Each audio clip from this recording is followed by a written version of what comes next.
Hello everyone, I know you are going to use this video for falling asleep, so before that, like this video, subscribe to the channel and let me know where you are from, also what time is it. It began with a sound no one could explain. A long, slow whistle echoing through the thick pine woods that bordered the small town of Daggerford. At first, people thought it was the wind playing tricks through the broken slats of the old fences, or maybe a prank by the Lyle boys who lived near the outskirts. But the sound came every night, just after midnight. Always the same tune. Always the same chilling effect, an eerie silence right after. Like the world itself was holding its breath. People started locking their windows tighter. Dogs refused to go out after dusk, but no one talked about it. Not really, because deep down they all remembered the stories, the ones buried beneath polite conversation and summer picnics. The ones that said, if you hear the whistle too close, you don't have much time left. The whistle was the first thing that drew Avery back home after 15 years. She hadn't planned to return to Daggerford. She'd left when she was 18 and never looked back. Her mother was buried there. Her father had vanished there. And her brother. Well, Eli had stayed behind like a stone sunk in the same black mud that swallowed so many in that town. But 2 weeks ago, she got the call. Sheriff Harlan himself, voice shaking, told her Eli was missing. Not gone on a trip, missing. Vanished, missing. Left his shoes by the back door. Lights on. Car still in the drive, no sign of a struggle. No note. No clues. Just one thing. That sound. That damn sound. Neighbors said they'd heard it louder than ever the night before Eli disappeared. Right outside his house. And then, nothing. So Avery came home. The town hadn't changed much. Still one blinking traffic light at Main and Burroughs. Still that dull yellow glow in every street lamp. Like someone had smeared the glass with butter. But there was something off. People moved faster now, looking over their shoulders. Storefronts were shuttered earlier. Everyone avoided the woods. And no one whistled. Eileen's house sat at the edge of the woods, right where the trees started to thicken into a wall of black. As she stepped inside, Avery felt it immediately, that creeping stillness. It wasn't just empty, it felt watched. His boots were by the door, like he'd come home from work. Jacket slung over the banister. His favorite coffee mug sat on the kitchen counter, half full, spoiled cream clinging to the rim. His phone was there too, cracked screen frozen on a weather app. The last message he sent was 3 words to someone unnamed: "It's outside again." That night, she couldn't sleep. Not because of jet lag, not even because of fear. It was curiosity, the kind that claws at the inside of your skull until you have to do something about it. So at exactly 12:03 a.m., she went out to the back porch with Eli's flashlight and waited. She hadn't heard the whistle yet, not herself. Maybe it was just a local legend. Maybe Eli ran off with someone. Maybe, and then it came, long, slow, low, not cheerful, not the kind of whistle from someone strolling home. This whistle dragged like it was tired, like something old and heavy forcing its breath through pursed lips. The hairs on Avery's neck stood straight up. She swung the flashlight toward the trees. Nothing. Just the dense black curtain of the forest. She stepped forward. 2 steps. 3. The light hit something pale just beyond the first trees. A face. Or what looked like a face. But it vanished the second she blinked. Gone like fog. She froze, breath caught in her throat. The flashlight trembled in her grip. She backed up, 1 step at a time, until she hit the porch again. Locked the door. Drew every curtain. Sleep didn't come. The next day she visited the sheriff. Harlan was different. Once tall and confident, now stooped and gray. Bags under his eyes like he hadn't slept in years. He didn't even wait for her to ask. "It's real," he said, voice hoarse. "I don't know what the hell it is, but it's real. Folks used to go missing every couple years. Now it's every month. And they all say the same thing before they go. I heard the whistle closer this time. He pulled open a drawer and slid a file across the table. Inside were clippings, handwritten notes, even sketches. One sketch stopped her cold. A tall, thin figure, face like stretched porcelain, hollow eyes, and a mouth too wide. Beneath it, scribbled in red ink, THEER. Your dad, Harlan said quietly. He was looking into it too, before he vanished. That's the last drawing he made. Avery swallowed hard. She remembered that notebook. Remembered sneaking into his study and seeing him hunched over it at night.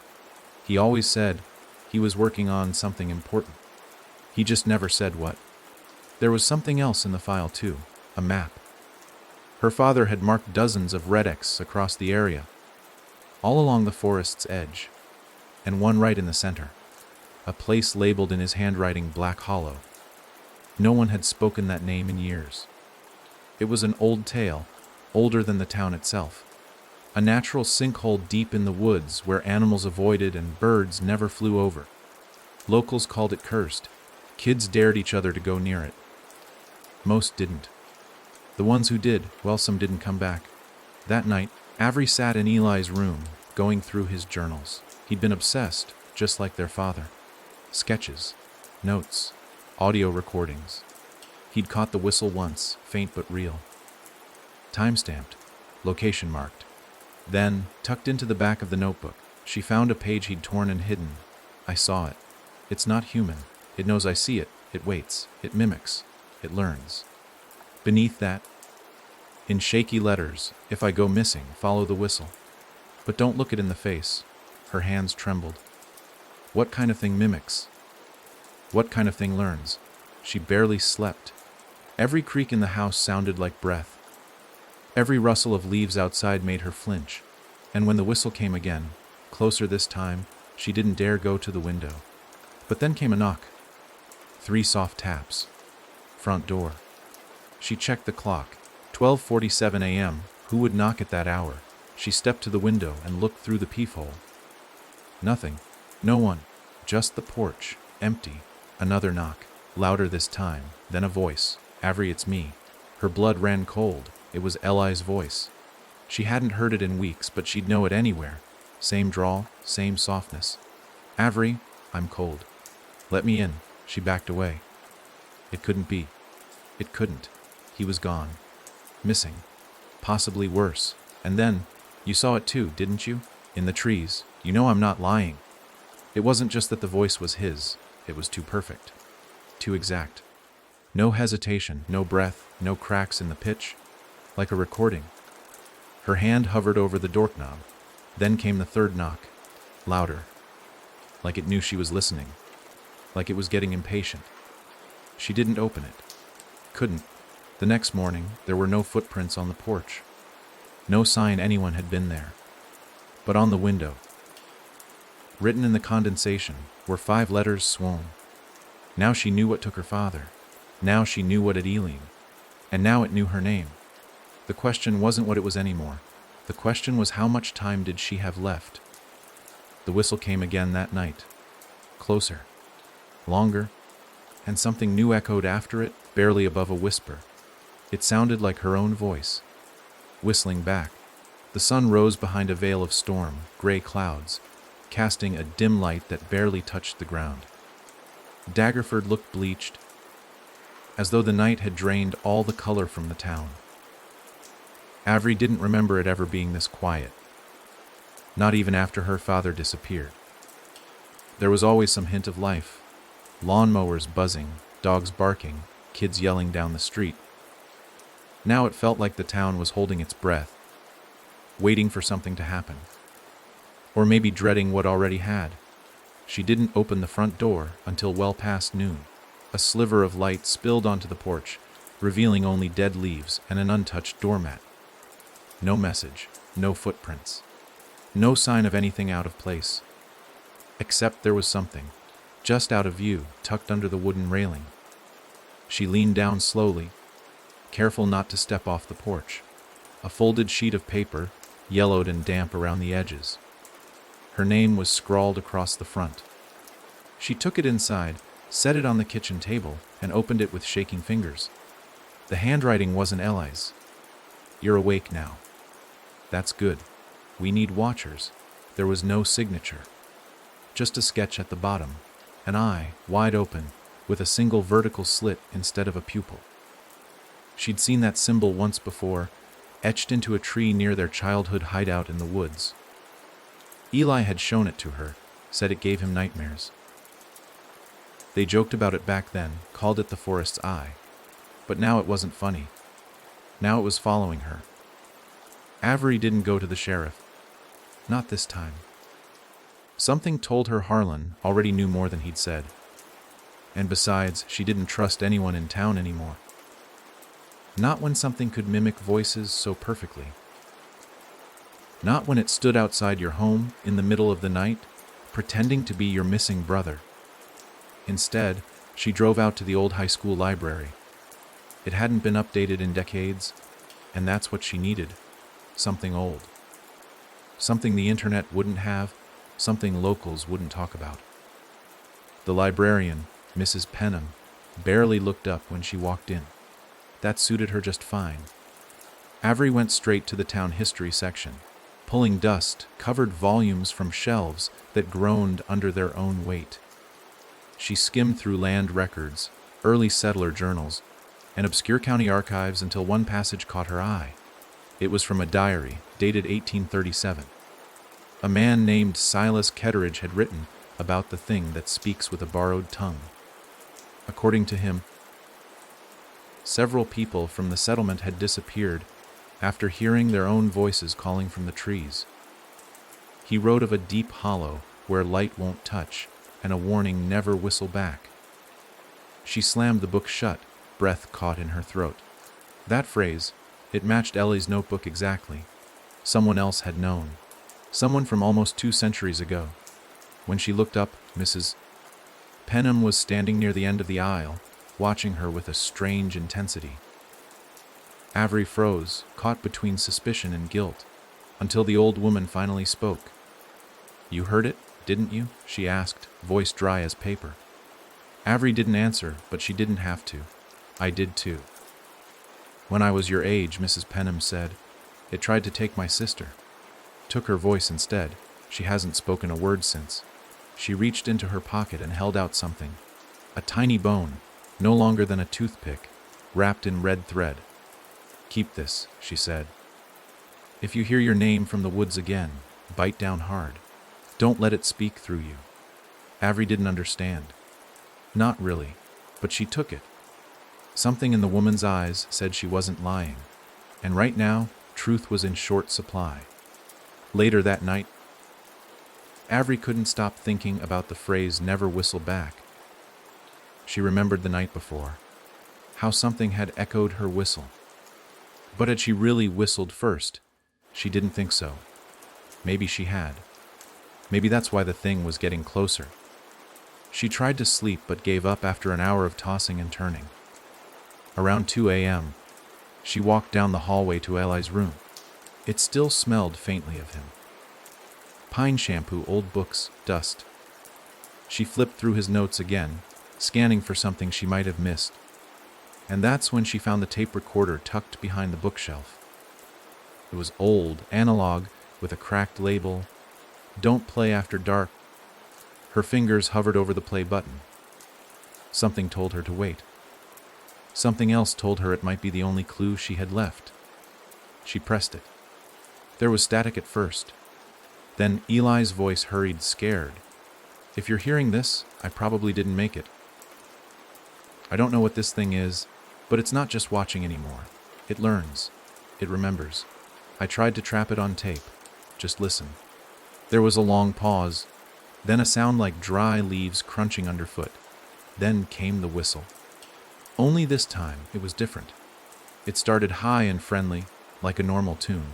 Then it dropped, got lower, slower, until it sounded like a groan dragged through a tunnel. A sharp knock followed, then silence. Then Eli again. "I saw it," he whispered. "It wasn't wearing a face, not really. It was wearing mine." The tape cut off. Avery stared at the recorder, heart hammering. She reached for the curtains, peeled them open an inch. There, standing at the edge of the yard, just where the woods began, was a tall figure. It was motionless, almost too still. Then it whistled. And this time, Avery knew she'd heard it before. The exact tune, from years ago. From a night when her father told her to cover her ears and never look out the window no matter what. She had forgotten until now. But she remembered the tune, and the way her father had gone pale when he heard it. The figure took one step forward. She slammed the curtain shut. In the morning, she went back to the forest. Against every screaming instinct in her body, she walked along the tree line with Eli's map in hand. She wasn't going in, not yet. Just tracing the edge, looking for clues. That's when she found the second mark. Carved deep into the bark of an old cedar was the same symbol as before, the eye with the slit pupil. But this time, it was fresh. The bark peeled around it, still oozing sap. Below it, scratched in the dirt with what looked like a claw, were 4 words.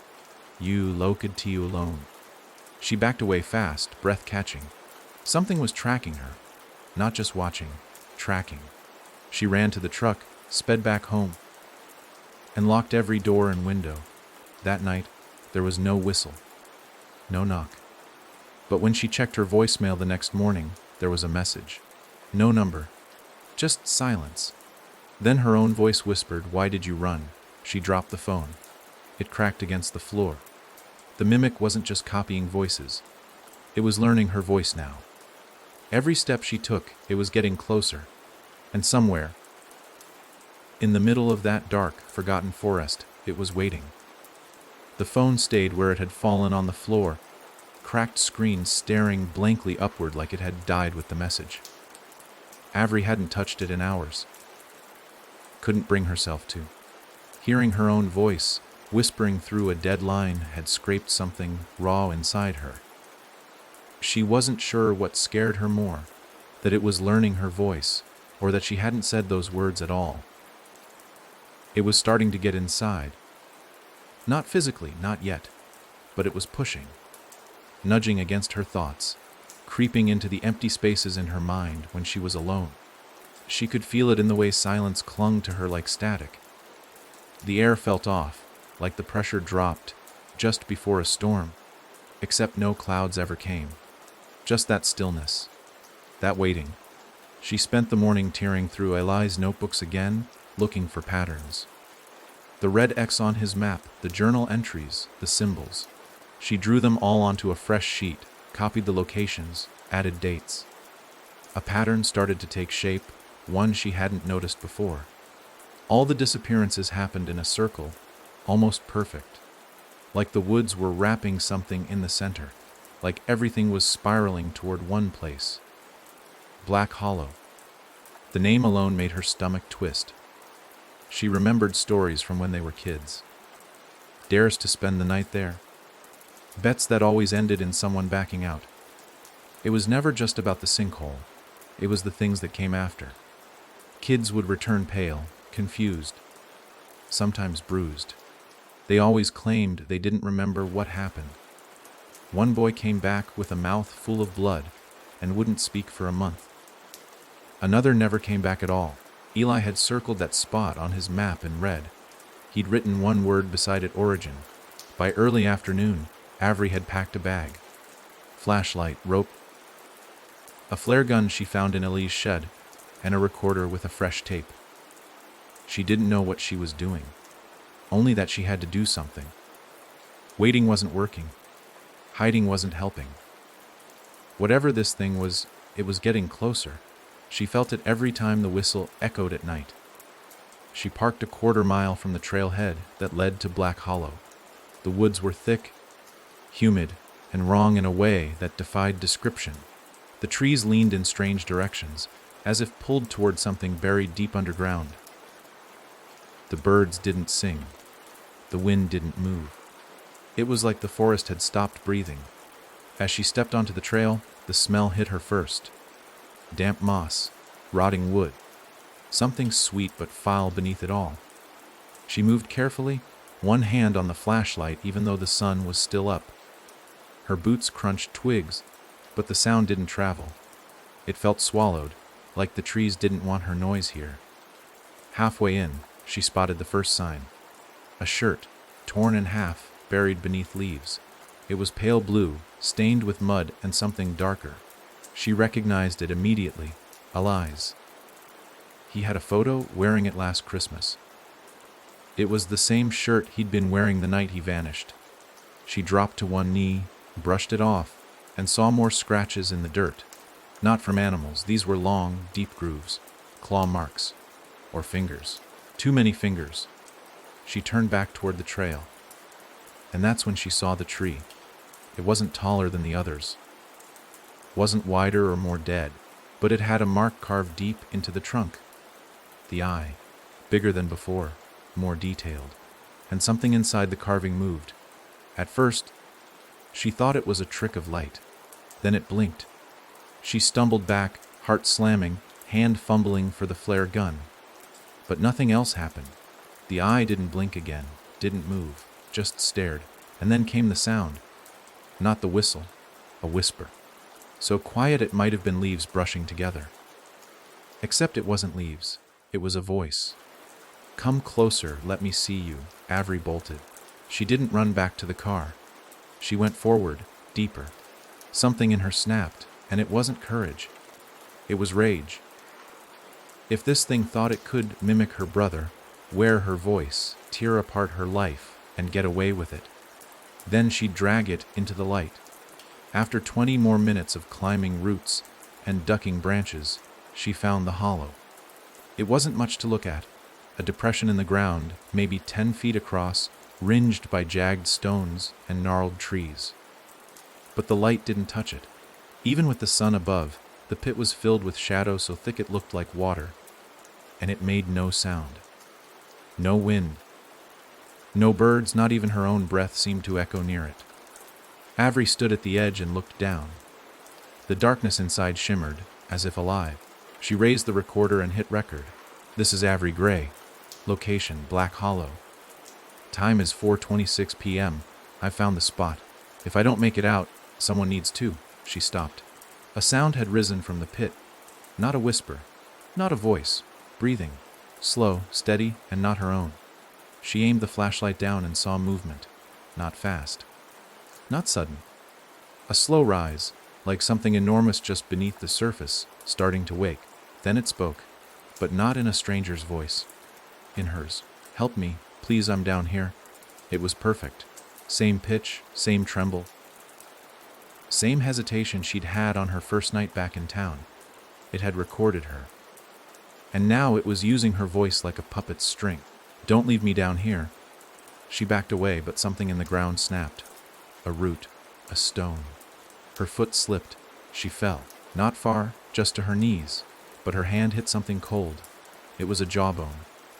Human, still stained red. She scrambled back, adrenaline flooding her body, threw herself up the slope, and didn't stop until she hit the tree line. Behind her, the hollow exhaled. The wind came back then, just a little. Enough to carry the sound of a whistle on its tail.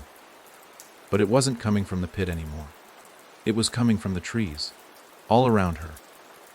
Circling, she sprinted through the woods, not even bothering to follow the trail.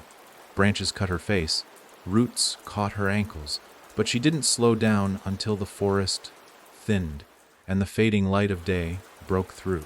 When she finally burst into the clearing near her truck, she saw something sitting on the hood.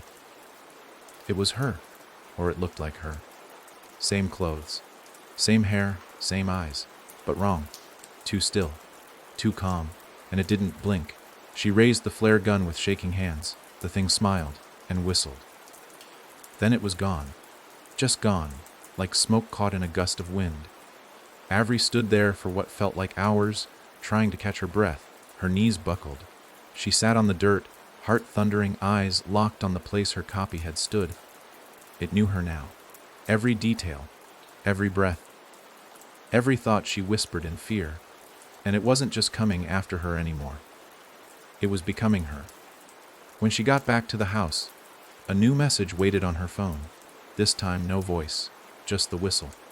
And underneath, static gave way to a soft laugh. Her laugh. She erased the message. But the sound stayed in her head, circling, because she knew the truth now. It didn't just mimic voices. It mimicked souls. Avery didn't sleep. Not even a moment. The house felt like it had eyes. Walls that listened, floorboards that creaked in patterns. Shadows that didn't behave. Every time the wind stirred a curtain, her heart pounded as if it had been touched. She sat on the floor with Eli's journals spread around her, her back against the wall, staring at the front door like it might come alive and open on its own. She kept hearing that whistle. Not from outside, inside. In her head. A loop, broken and fragmented, like an old record skipping the same haunting note over and over again.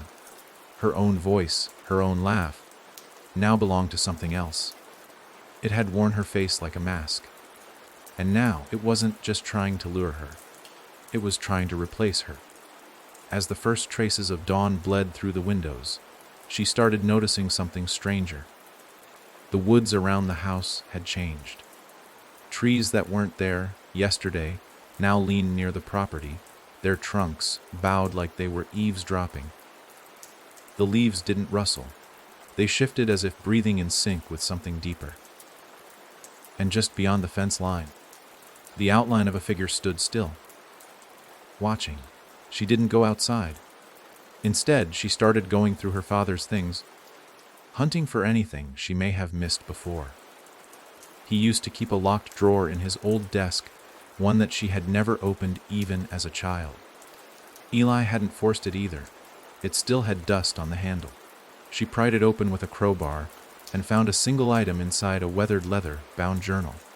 It smelled of cedar and old smoke. On the cover, burned into the skin, was a single word in block letters, Eidolon. She flipped it open, her hands trembling with every page. Her father had known. Not just about the thing in the woods, he had studied it. Feared it. His entries weren't scattered or panicked like allies.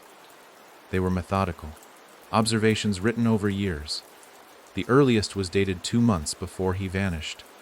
It learns from what it hears, repeats what it sees, wears what it kills.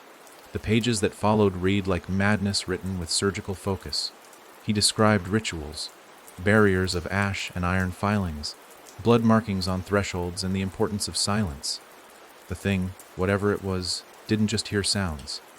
It absorbed meaning, words, memories, intent. The more you spoke to it, the closer it got. The more it knew, the more it copied. It has no name of its own.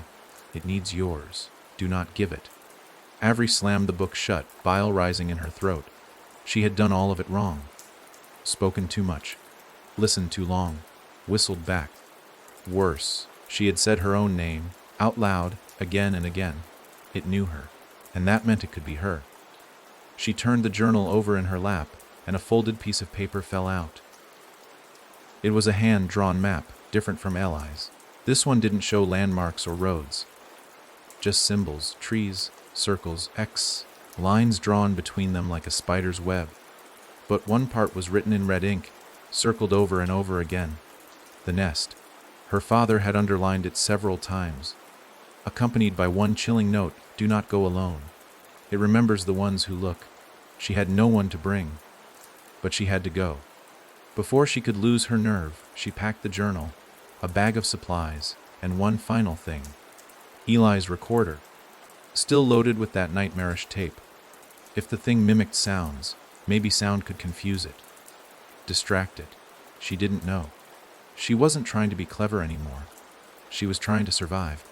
By midday, she was back in the woods. No trail this time. No maps to guide her.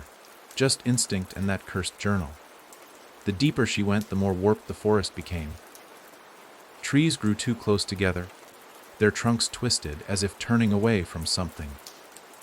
Bark peeled in long strips, revealing layers underneath that looked too red. The ground pulsed in her peripheral vision, and every so often she could swear she heard breathing. Not hers, not human. The path narrowed until she reached a clearing. It wasn't large, maybe 30 feet across. But every inch of the ground was covered in bones. Small ones. Squirrel, raccoon, rabbit. All picked clean, arranged in spirals that twisted toward the center like a funnel. And at the heart of it stood a tree unlike any other. It was black, not dark brown, not bark-colored, black, like something scorched and alive. And hanging from its branches were things she couldn't name. Shapes that looked human at first glance, but the closer she looked, the less sense they made. Arms too long, necks bent at impossible angles, eyes stitched open with hair. Some had no faces at all. She took one step forward, then another, trying not to step on any bones. The crunch of them under her boots felt like breaking glass. With every move, the air grew heavier. It tasted like ash and iron and rot. Then came the voices. All at once, all around, whispers rising in 1,000 variations, all whispering her name. Some sounded like her mother. Some like eerie. Some like her own voice, calling back from different angles. Then silence. The black tree split down the middle, not cracked, opened. Inside was no trunk, no wood. Just a gaping hole, a door, and from within it, 2 pale hands reached out, pressing against the inner frame like something waiting for permission. Avery dropped to her knees, scrambling for the flare gun, but it was gone. She hadn't noticed. It had vanished somewhere between the bones and the clearing. She was alone, unarmed, and being watched. Then something stepped out of the tree. It looked like her, but it didn't walk right. Its movements were too smooth, too silent, like it didn't understand weight, like it hadn't practiced enough. It tilted its head at her, smiling wide. "Why are you afraid?" It said in her voice. "You came to see me." Avery's hands clenched around the recorder in her pocket. The mimic stepped closer. "You lost him," it whispered. "Your father. Your brother. You'll lose yourself next." She hit play. The recording crackled, Eli's voice rising through the static. "I saw it. It wasn't wearing a face. It was wearing mine." The mimic froze. Its mouth stayed open, but its head jerked slightly to one side. Then the sound of the whistle played through the recorder, and the thing started shaking. Not in pain, like confusion, like it didn't know which voice was real. Then it screamed, not with her voice, not with Ellie's, with something older. Raw, a sound that made her vision blur and her gums ache. She ran, didn't stop to look back, didn't care about branches or bruises or whether she was making noise. The mimic's scream echoed through the trees, but it didn't follow. Not right away. It was resetting. By the time she reached her truck, she couldn't feel her legs, couldn't stop shaking. She collapsed into the driver's seat, slammed the door, and drove. When she got home, something was waiting on her front porch. A gift, wrapped in burlap, tied with red thread. She didn't want to open it. Every instinct screamed to burn it, but she had to know. Inside was a Polaroid of her, standing in front of the black tree, smiling, and written in thick black marker on the bottom edge was a sentence. "Soon, you'll forget which one you are." Avery stared at the photograph long after her fingers had gone numbed. Her face, her smile, familiar but wrong. Too still. The kind of smile that doesn't reach the eyes. The kind of smile a corpse might wear if someone pinned its lips back with wire. And the background. The black tree, the twisting bones on the forest floor, the impossible darkness spilling from its trunk. It was all there, clear and undeniable. She had never posed for this photo. But there she was, caught in the moment, looking directly into the lens. The mimic wasn't just copying her. It was documenting. She burned the photo, tossed it in the fireplace, and watched the edges curl and blacken. But even as the flames consumed it, the image stayed burned behind her eyes. It wasn't just a threat. It was a warning, a promise. Whatever that thing was, it had plans for her. Maybe it didn't want to kill her outright. Maybe it wanted her to slip, to slowly lose the boundary between who she was and what it was pretending to be. And if that was true, then the mimic had already started. The next day was off from the beginning. Avery woke up later than she meant to, the alarm clock blinking. Power had gone out sometime in the night. The house was cold, too quiet. and when she looked in the mirror, for just a second, she didn't recognize herself. Her reflection lagged behind. Her eyes blinked before she moved. Just once. Barely noticeable, but it happened. She backed away fast, heart thudding in her chest. In the kitchen, she found her coffee already made. Not brewing, not half finished. Poured, black. No sugar, exactly how she drank it. She hadn't made it. She was alone. Or at least, she should have been. Her mind raced back to the voice on the recorder. It learns. It watches. It mimics. What if it had been inside the house? What if it still was? She did a sweep. Every room, every closet, the attic. Nothing. But the sense of being watched didn't leave. In fact, it got worse. She caught herself talking aloud, whispering to no one, saying things like, "I'm fine, and just focus, and this isn't real." But the moment the words left her lips, a thought rose up like a splinter through her brain. It's listening. She stopped talking. That evening, as the sun began to set in a smear of red behind the trees, she found something else on the porch. Another gift. This time, a cassette tape. No label. No case, just the tape, wound-tight waiting. Avery didn't have a player. Not anymore. But Eli did. She found it buried in a box in the closet. An old tape deck with a worn-out speaker and rusted buttons. She slid the tape in and pressed play. Silence at first, then the sound of breathing, not hers, not Eli's, heavier, wet. Then a voice whispered, "You're doing good, Avery. Don't be afraid. I'll help you remember which one you are." Her own voice. Then laughter, soft at first, then louder, until it warped into something that wasn't laughter at all. A shrieking, gurgling sound, as if a voice was breaking apart from the inside. She hit stop, yanked the tape out, smashed the deck against the floor until the speaker cracked. The mimic was toying with her. But not just to scare her. It wanted to drive her mad. That night, she didn't sleep in a bed. She sat against the front door with a kitchen knife in one hand and Eli's journal in the other. If she could find some thread to follow, some rule this thing obeyed, maybe she could fight it. But every entry seemed to spiral deeper into madness. One note read, "If it remembers you, it can remake you." Another said, "Don't believe your own memories. Not all of them are yours." What did that mean? Could the mimic insert memories? Change them? Had it already? She tried to think back. Her last day with Eli, their last conversation. What had they said? Had he smiled? Had he hugged her? Had that visit ever even happened? The room seemed to tilt, her thoughts slipping out of order. She gripped the knife tighter, and then the knock came, soft, delicate, 3 times. Like before, she froze. Another knock, then her voice, sweet and trembling, "Avery, please. Let me in. It's cold." She didn't move. Didn't breathe. "I brought your favorite tea. The kind you liked when you were sick. Remember how I'd hum until you fell asleep?" That detail was real. Only Eli would know it. Her hand moved toward the knob before she could stop it. Then she remembered the journal. Her father's note. "It needs your name. Do not give it." She backed away, inch by inch.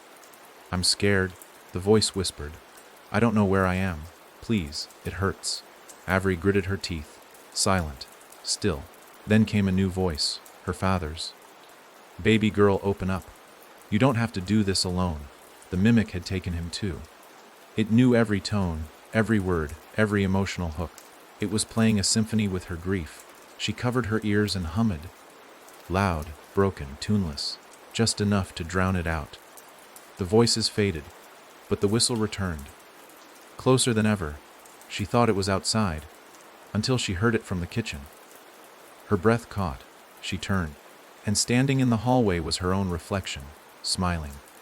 Head tilted, eyes too wide, and then it opened its mouth, and a second whistle echoed from inside, louder, sharper. She blinked. It was gone.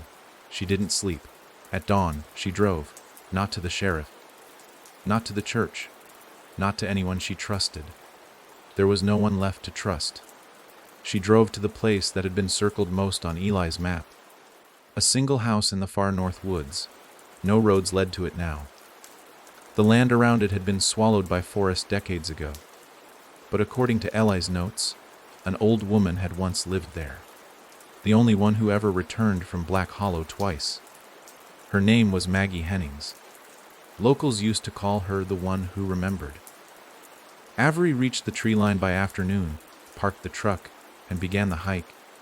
Branches clawed at her jacket. The air grew heavier again. Her boots sank into black, wet earth that seemed to grab back, and as she moved deeper, the silence returned. When she finally reached the clearing, the house was still there, barely, covered in moss and shadow, windows blackened with grime, but the door was open, not swinging, not creaking, just open, like it had been waiting. She stepped inside, every sense screaming, and there, sitting in a rocking chair by the fireplace, was a woman, white hair, wrinkled face, pale eyes like glass. "Been waitin' on you," Maggie said, without looking up. Avery didn't speak. Maggie nodded. "You're not all the way gone yet. Good. That means you've got a chance." Avery finally found her voice. "What is it?" Maggie's eyes turned toward her. "It's not just a mimic," she said. "It's a collector, of faces, of voices, of selves. And once it knows you better than you do," she tapped her own forehead, "it takes over. You'll still be walking, still be breathing, but you won't be the one inside anymore." Avery swallowed. "How do I stop it?" Maggie leaned forward. "You don't." Silence. "Then, but you can trap it, if you remember the right thing." "What do you mean?" Maggie smiled sadly. "You've forgotten it already, haven't you?" Avery shook her head. "Forgot what?" And Maggie whispered. "The night your father vanished, you saw it. And you spoke to it." The room tilted again. Something deep inside her cracked. And from somewhere far away, behind the walls, she heard a faint whisper in her own voice. "You're almost ready." Avery stood there silent, staring at Maggie as if she were a ghost freshly risen from the dirt. The words echoed in her head long after the old woman had spoken them. "You saw it, and you spoke to it." Her stomach turned, not from disbelief, but because something inside her already knew it was true. Like a locked door, she'd walked past all her life, pretending it wasn't there. And now Maggie had pressed a cold, skeletal hand against the handle. "I don't remember," Avery said, though the words didn't sound right. Too thin, like a lie already folding in on itself. Maggie gave a tired smile, one that didn't reach her eyes. "That's the first thing it takes. Not your name, not your voice. Your anchor. The truth. It buries it just deep enough that you start to think you imagined it." Her gaze drifted to the dusty window, as if she were watching something far off. But it's still there. Always there. And when you find it again, it finds you again. Avery's throat went dry. "So what do I do?" "You pull it out," Maggie whispered. "You dig it up memory by memory, word by word. You look straight at it. You let it hurt. You let it bleed. And then—" Maggie's smile widened, teeth yellowed and worn. "Then you trap it in the truth." The wind howled against the old boards of the house, and Avery realized how alone they were. Not just in the woods, but in the world. Maggie wasn't giving her a plan. She was handing her a warning. If this thing had buried a piece of her mind, there was no guide, no compass. She'd have to find the hole it dug and crawl inside herself to drag the memory back. "You have something it wants," Maggie added, as if plucking thoughts straight from Avery's skull, "and something it fears. That's why it hasn't taken you yet." Avery nodded, unsure what that something was. But she could feel it now, just beneath her ribs, like a secret she'd been carrying since before she knew how to speak it. Before she left, Maggie gave her a box. Small, carved from black wood. No hinges, no lock. Just a slit on one side, just wide enough for something small and sharp. "When you remember," she said, "put it in there. That truth. That piece of yourself. Seal it and bury it somewhere you choose, not somewhere it led you to." Avery didn't ask what would happen if she failed. She was already living the answer. Back at the house, the lights flickered as she stepped inside. The air felt thicker than before. not quite warm, not quite cold, but touched, as if it had been moved through by something large and careful. Her footsteps echoed louder, and when she checked the mirror again, her reflection blinked in sync with her. For now, she spent hours digging through boxes, drawers, old files, anything that could break open her past. She found photographs of her as a child, smiling stiffly beside Eli and their parents, but none from that year, the one before her father vanished. A whole chunk of her life fogged out. Then she found a box labeled Dad's Study. Inside were notebooks, receipts, scribbled notes, and at the bottom, a single VHS tape with the words "Dio no tmluatchalone." No one owned a VHS player anymore. But she remembered the town library kept one in the basement archives, dusty and mostly forgotten. She made the trip as the sun was setting, the library already closed. But she knew the spare key was still hidden under the loose stone by the loading dock. She'd used it back in high school to sneak in and avoid her mother after fights. Some things in Daggerford never changed. The basement smelled of mildew and ancient dust. Rows of film reels and old projectors lined the back wall. The VHS machine sat beneath a TV the size of a microwave. She plugged in the tape, pressed play, and waited. Static. Then a home video. She saw her younger self, maybe 8 years old, standing in the backyard. Eli was just off screen laughing. Their dad held the camera. Everything looked normal. Then came the shift. The angle tilted suddenly. The camera shook. Her dad's voice whispered, "Stay quiet. Don't move."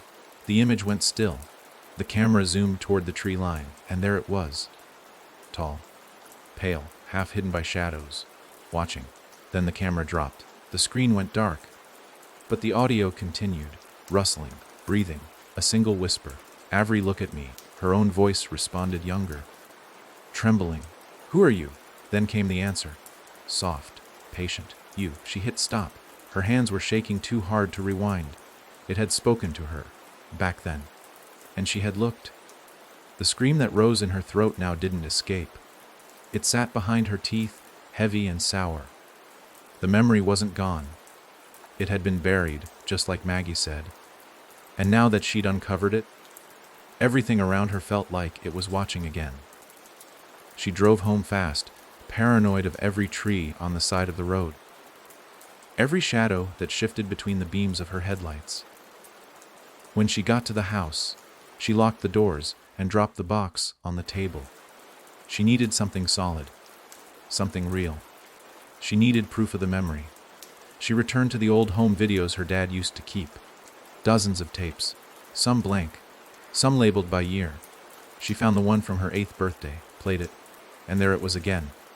The backyard, the cake, the laugh. Then the sound of the whistle, faint in the background, and a frame, just one, where something stood behind the shed, watching. She paused the tape and stared. Then she opened the box Maggie gave her and slid inside a torn piece of the photo she'd saved.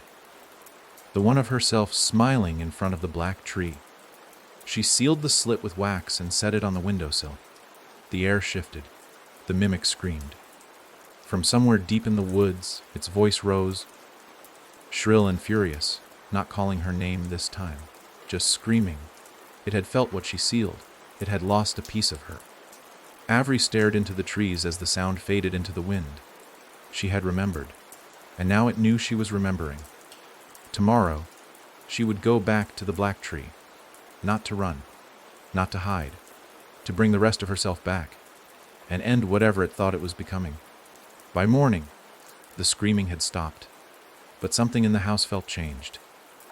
Not safer, never that, but quieter, like the mimic had retreated into itself.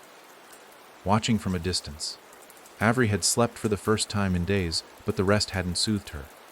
It brought dreams, deep, cold ones, of black water and hollow trees, of her face reflected back at her with no eyes, no mouth, just smooth, pale skin like clay waiting to be shaped.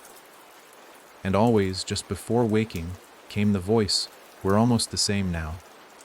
She stood at the kitchen sink, cup of cold coffee untouched in her hand, staring out the window into the woods. She didn't need Eli's map anymore. The black tree called to her now, an itch just beneath the skin. A tug like an invisible thread running from her chest into the forest. It didn't matter how far she walked or which direction she took. If she let her thoughts quiet, let the false noise fall away, she felt it. Today, she wasn't bringing a camera. No flare gun, no recorder. Only the sealed black box Maggie had given her and a folding knife tucked in her coat pocket. If she was going to end this, she needed to do it with her own hands, her own memory, her truth. The rest was just noise the thing would try to twist. She didn't bother with the road. She left the truck behind and walked directly into the woods behind the house. The forest had shifted again. Trees were closer together, trunks bent as if something had leaned on them too long. The air buzzed low in her ears, not sound, not pressure, presence. The kind that made your bones ache without knowing why. For the first mile, nothing followed her. Then the forest began to whisper. Not words, just fragments of sound. A laugh here, a breath. Her own voice muttering thoughts she hadn't said aloud. The mimic wasn't trying to frighten her now. It was trying to confuse her. Trying to bleed the border between what was hers and what it had stolen. She pressed forward, ignoring the whispers, focusing only on what she'd buried and dug back up. The memory of that day in the backyard. Her father's warning. The moment she'd turned her head when she wasn't supposed to. The second she looked.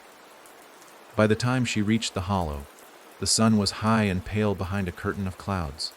The pit hadn't changed, still ringed by bones, still shadowed, like it refused the very idea of light. But now, something new had grown from the black tree. A door, not just an opening in bark, an actual wooden door, crooked and too small, as if made for a child. It wasn't there before, but now it sat half open, a pale flicker of light glowing from within, breathing like a heartbeat. She stepped toward it.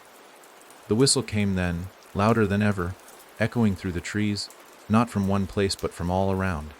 A chorus of false selves, her voice, Eli's, her mother's, each one taking a turn, whistling in perfect unison.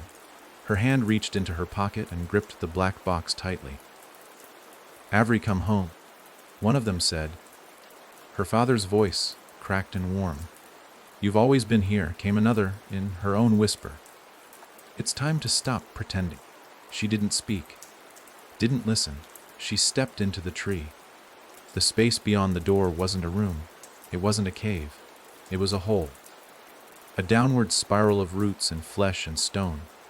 A tunnel that pulsed as she moved through it, like walking down the throat of something asleep but dreaming. The walls whispered as she passed. Not to her. Through her. Every lie she'd told herself echoed here. Every moment of doubt, every thought she never wanted to admit.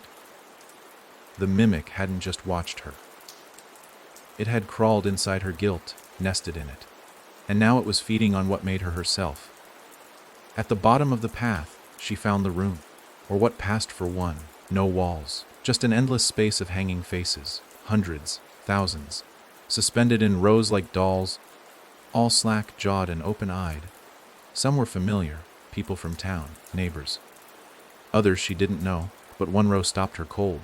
Her family, her father, Eli, her mother, each face perfect, still, waiting, and beside them one final space, empty, waiting for her. Then something moved at the center, the mimic, not disguised, not hiding.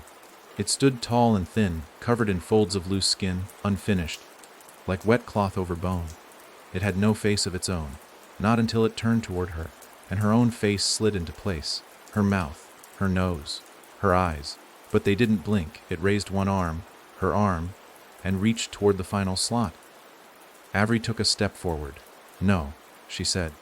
Her voice cracked like ice under weight. The mimic hesitated. You don't get to finish me, she said. You don't get to own me. It tilted its head. You looked, it whispered. I remember, she replied, holding up the box. And I chose what to keep. She pulled the knife from her pocket and dragged it across her palm. Blood welled up instantly. She let it drip onto the box, whispering the date of the memory, the truth, the day it all began. The mimic screamed. The sound tore through the space like a wind of knives. The hanging faces rattled. Some fell, cracked against the floor. The mimic's borrowed face melted, sliding off in chunks, revealing nothing beneath but blank white skin that cracked and steamed under the light of her memory. Avery dropped the box. It hit the ground and shattered, not into wood, but glass, and within it, a mirror. The mimic saw itself, empty, unmade. It reached out with both arms, desperate to grab her face, to wear her one last time. She shoved the mirror into its chest. The mimic howled. Its body split, caved in on itself like burning paper. The hanging faces dropped, one by one, vanishing before they hit the ground. The false voices died out. The air began to vibrate, and the tunnel behind her started to collapse. She ran. Roots whipped at her legs. The path folded and fell apart behind her, but she kept moving, driven not by fear but by fury. She had seen it, fought it, denied it, and it couldn't mimic that. She burst from the black tree just as it cracked down the middle and began to sink into the hollow. The bones scattered. The light returned, and the whistle was gone. Avery stood in the clearing, blood still dripping from her palm, breathing hard. Alone, herself. When she returned home, everything was quiet. The light stayed on. The mirrors reflected her correctly. The tape recorder was blank, and her voice never spoke without her again. But she kept the shard of mirror from the broken box, wrapped in cloth, buried under the floorboards, just in case something forgot who she was again. Because now she remembered, and memory was a weapon. The days that followed were quiet, but not the kind of quiet that brought peace. The woods no longer whispered, and the whistle had vanished. But Avery could still feel the imprint of the mimic in the air, like a handprint left on fogged glass. Something about the way the wind moved, how the light filtered through the trees at odd angles, how her own shadow sometimes seemed half a step behind. It was gone, yes, but not undone. The town didn't notice, or didn't want to. She passed neighbors in the grocery store, in parking lots, on the cracked sidewalks of Daggerford, and they offered the same brittle smiles, the same tight nods, as if nothing had happened. But she knew, she could see it. Their eyes lingered too long. Their hands trembled just slightly when reaching for change. She wasn't the only one who'd heard the whistle. She was just the only one who remembered it out loud. She tried to stay grounded. Routines, lists, mornings spent cleaning the house, sorting through Ellie's belongings. Afternoons at the library, researching anything that mentioned Black Hollow, the mimic, or the old sigils her father had scrawled in the margins of his journals. Nights were worst. That's when her mind wandered back to the thing's empty face, her own features sliding across its blank slate like wet clay. Then, on the third morning, someone knocked at the door, 3 times, sharp, measured. Her blood ran cold. For a moment, she stood frozen in the center of the living room, listening, not breathing, not blinking. 3 knocks. Always the mimic's pattern. But this didn't feel the same. It didn't vibrate through her chest the way it had before. Still, she moved carefully, knife in her coat pocket. 1 foot behind the other, her fingers grazing the light switch in case she needed to darken the house fast. She peeked through the curtain. It wasn't the mimic. It was a woman. Tall, narrow-shouldered, dark coat dusted with pine needles. Next to her stood a man, wide frame, hands in his pockets, wearing a windbreaker 2 sizes too small. They weren't from Daggerford. Avery would have recognized them. In a town this small, strangers don't blend in. They stand out like blood on snow. She opened the door just an inch. "Can I help you?" she asked, her voice steady, controlled. The woman's smile was polite, but cautious. "We're looking for Avery Gray." Avery didn't answer. The man spoke next, slow and low. "You're her. We know. Your father was Marcus. Your brother was Eli." That past tense clipped her heart like scissors to thread. "Who are you?" she asked. The woman pulled out a leather badge. Not police. Not federal either. There was no seal, no name. Just a symbol. An eye carved into a coin-sized medallion. The same eye Avery had seen carved into the trees. Her breath hitched. "We're not with any agency," the woman said. "We're with the registry." Avery's voice came out sharper than she intended. "The what?" "The Registry of Anomalous Manifestations," the man said. "We track things that aren't supposed to exist. Things that mimic, possess, rewrite." The woman nodded. "We came because of you." "Too late," Avery said, starting to close the door. "I already ended it." The woman didn't flinch. "That's why we're here?" Avery stopped. The edge of the door pressed against her shoulder. "You survived," the woman added. "You remembered. You fought back. That doesn't happen." The man took a step forward, careful not to cross the threshold. "Usually, by the time someone looks the mimic in the face, they're already lost. You did more than look. You spoke to it. And lived." Avery didn't know how to respond to that. It wasn't praise. It was an autopsy. "I didn't lie," she said, voice cold. "I just didn't disappear." They nodded, like they understood. The woman glanced down the road, then leaned in slightly. "Things like that, they don't die the way you think. You trapped it. Maybe crippled it. But they're made of memory, thought, reflection. If someone calls it by the wrong name, if someone remembers it wrong, it can start again." Avery felt her throat tighten. "Are you saying it's still out there?" The man answered without hesitation. "We're saying it could be. We've seen it before. Not the same one, but the same kind." The woman reached into her coat and pulled out a folder. Inside were photos, dozens of them. Some grainy, black and white. Others modern, color, graded. All showed faces. The same face. Her face. Standing in a crowd in Argentina, smiling in the background of a London cafe, half hidden behind a tree in rural Canada. All taken within the last 5 years. "Impossible," Avery whispered. "Not impossible," the woman said. "Mimics don't just steal you. They propagate. They splinter. Sometimes they take a piece of what they've learned and seed it elsewhere." The man flipped the page. There was another photo. A house in flames. A family of 4 gone missing. On the porch rail, scrawled in black marker, "So."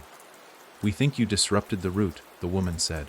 "But the branches are still out there, fractured, confused, hungry." Avery sank to the chair nearest the door, the weight of their words pulling the floor out from under her. "We don't want to drag you back in," the man said. "But you're part of this now, whether you want to be or not." Avery stared at the folder. At the faces. "Do they know?" she asked. "The others? The ones who look like me?" "Some do," the woman replied. "Most don't. Most aren't really people. They're just shells. Echoes. Programs running on fragments of you." The man's voice was low. "But a few are starting to wake up." She looked at them, really looked. Noticed the dark circles under their eyes. The tired edge in their posture. They weren't just tracking monsters. They were barely staying ahead of them. Avery rubbed her hands over her face. "So what happens now?" The woman knelt down and placed a small black box on the table. Not identical to Maggie's. Newer. Sleek. Same slit on the side. "When you feel it again," she said, "when you hear it, record what you remember. Lock it away. Let truth do the work." Avery nodded once. The man offered her a burner phone. No number. Just one contact registry.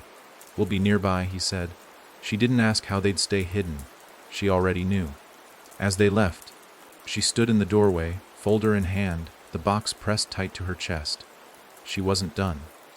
Not by a long shot. The mimic hadn't just tried to become her. It had spread her. And now she had to clean up what was left of herself scattered across the world.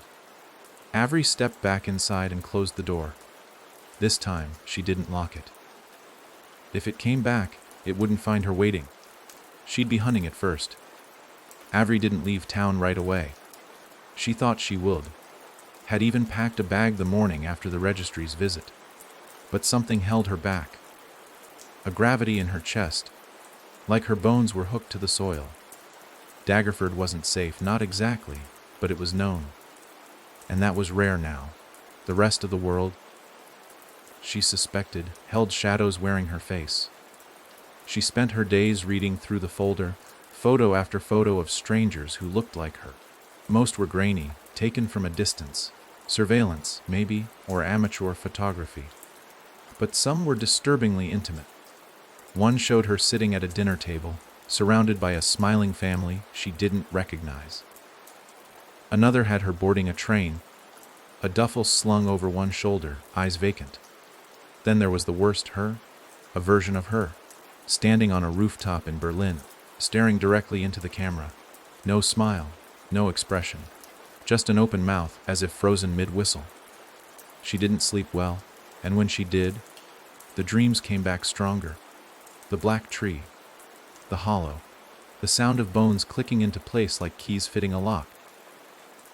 She began to question every noise outside the window, every flicker of movement in her peripheral vision. There were moments she'd catch her reflection doing something it shouldn't. A blink half a second too slow, a twitch of a lip when her face was still. Sometimes she'd talk aloud just to make sure her voice still belonged to her. On the fifth morning, the phone rang. Not her cell, the burner from the registry. She stared at it for a long time before answering. "Avery," came the woman's voice. "We've found one." She didn't ask how. She didn't ask where. She just said, "When?" The cafe was tucked into a quiet corner of a New Orleans neighborhood, the kind of place tourists passed without noticing. The sign was hand-painted, the windows fogged with steam and the smell of pastries. Nothing sinister, nothing strange. Except she was sitting inside, or something wearing her was. Avery sat in a parked car across the street, binoculars pressed to her eyes, watching the mimic sip coffee like it had done it 1,000 times. It was her face, her posture, the same nervous tuck of hair behind the ear, the same blink rate. But it was too smooth, too precise. No micro errors, no hesitation. It was practiced. Worse, the mimic wasn't alone. Across from it sat a man, mid-40s, plain jacket, stiff posture. He wasn't laughing, wasn't smiling. He was listening. The mimic leaned in, its mouth moving slowly, carefully, feeding him something. A story, a memory, maybe even a lie born from Avery's own buried thoughts. She keyed the mic to the registry team waiting 3 blocks down. Target confirmed. She's speaking to a local, no sign of control or panic. Looks normal. The reply was immediate. Copy. Proceed when ready. But Avery hesitated. Because now, watching herself through glass, through time and distance, and fear, she wasn't sure what she was about to face. Was this just a mimic? A fractured echo? Or was it something worse? A copy that had grown roots? She crossed the street. The bell above the cafe door chimed, and instantly, the mimic turned. Their eyes locked, and Avery felt a jolt behind her ribcage, like someone slamming a door shut from the inside. The mimic smiled. So did Avery. She walked straight to the table, slid into the seat beside the man, and folded her hands. "You've been busy," she said, voice calm. The man blinked, confused. "Sorry, do you too?" "We're sisters," the mimic cut in smoothly, still smiling, but her hand twitched slightly on the table. "It's been a long time." Avery didn't flinch. "Too long." The man chuckled, clearly uncomfortable. "You sure look alike." "We are alike," Avery said. "But one of us is lying." The mimic's face twitched again. Barely, but Avery saw it. "What's this about?" the man asked, eyes darting between them. Avery didn't answer him. She reached into her coat pocket and placed a small item on the table. The new black box. Unsealed. The mimic's eyes flicked down. A crack appeared in her smile. "What's that?" the man asked. "Truth," Avery said. "Would you like to see it?" The mimic's hand darted toward the box, lightning fast. Avery slapped it away. The man stood abruptly, chair scraping. What the hell is going on? The mimic turned toward him, her eyes soft, panicked. "Please, don't listen to her. She's not well." Avery didn't move. "I remember you," she said to the mimic. "The rooftop. Berlin. The whistle. For a moment, just a blink, the mimic's expression collapsed. Blank, hollow. Avery leaned forward. You're not me. You're the residue. You're the left-behind skin, and you don't get to wear me anymore. The mimic tried to stand. Avery lunged. The cafe exploded into motion. Customers screaming, chairs tumbling, coffee scattering. But Avery didn't care. She slammed the mimic into the floor, straddling her, pinning her wrists. And for the first time, she saw the thing underneath. The skin rippled. The face blurred, shimmered, trying to switch to Ely, to her father, to anyone who'd make her hesitate. She didn't. She pressed the black box to the mimic's chest and whispered, "I remember everything now," and sealed it. The mimic screamed. Not in her voice, not in anyone's, just sound, raw and full of hate. Then it crumpled. Avery stepped back as registry agents rushed in, guns drawn, already dragging the unconscious man out, containing the scene. She stared at the mimic, now deflated, shriveled, not dead, but contained. "You're going to be very useful," the agent said beside her. Avery didn't answer. She looked at the wreckage, at the box, at the half-finished coffee cup on the table, still warm, and she realized this wasn't the end. It was the beginning of the hunt. She turned to the agent. "How many more are there?" His expression didn't change.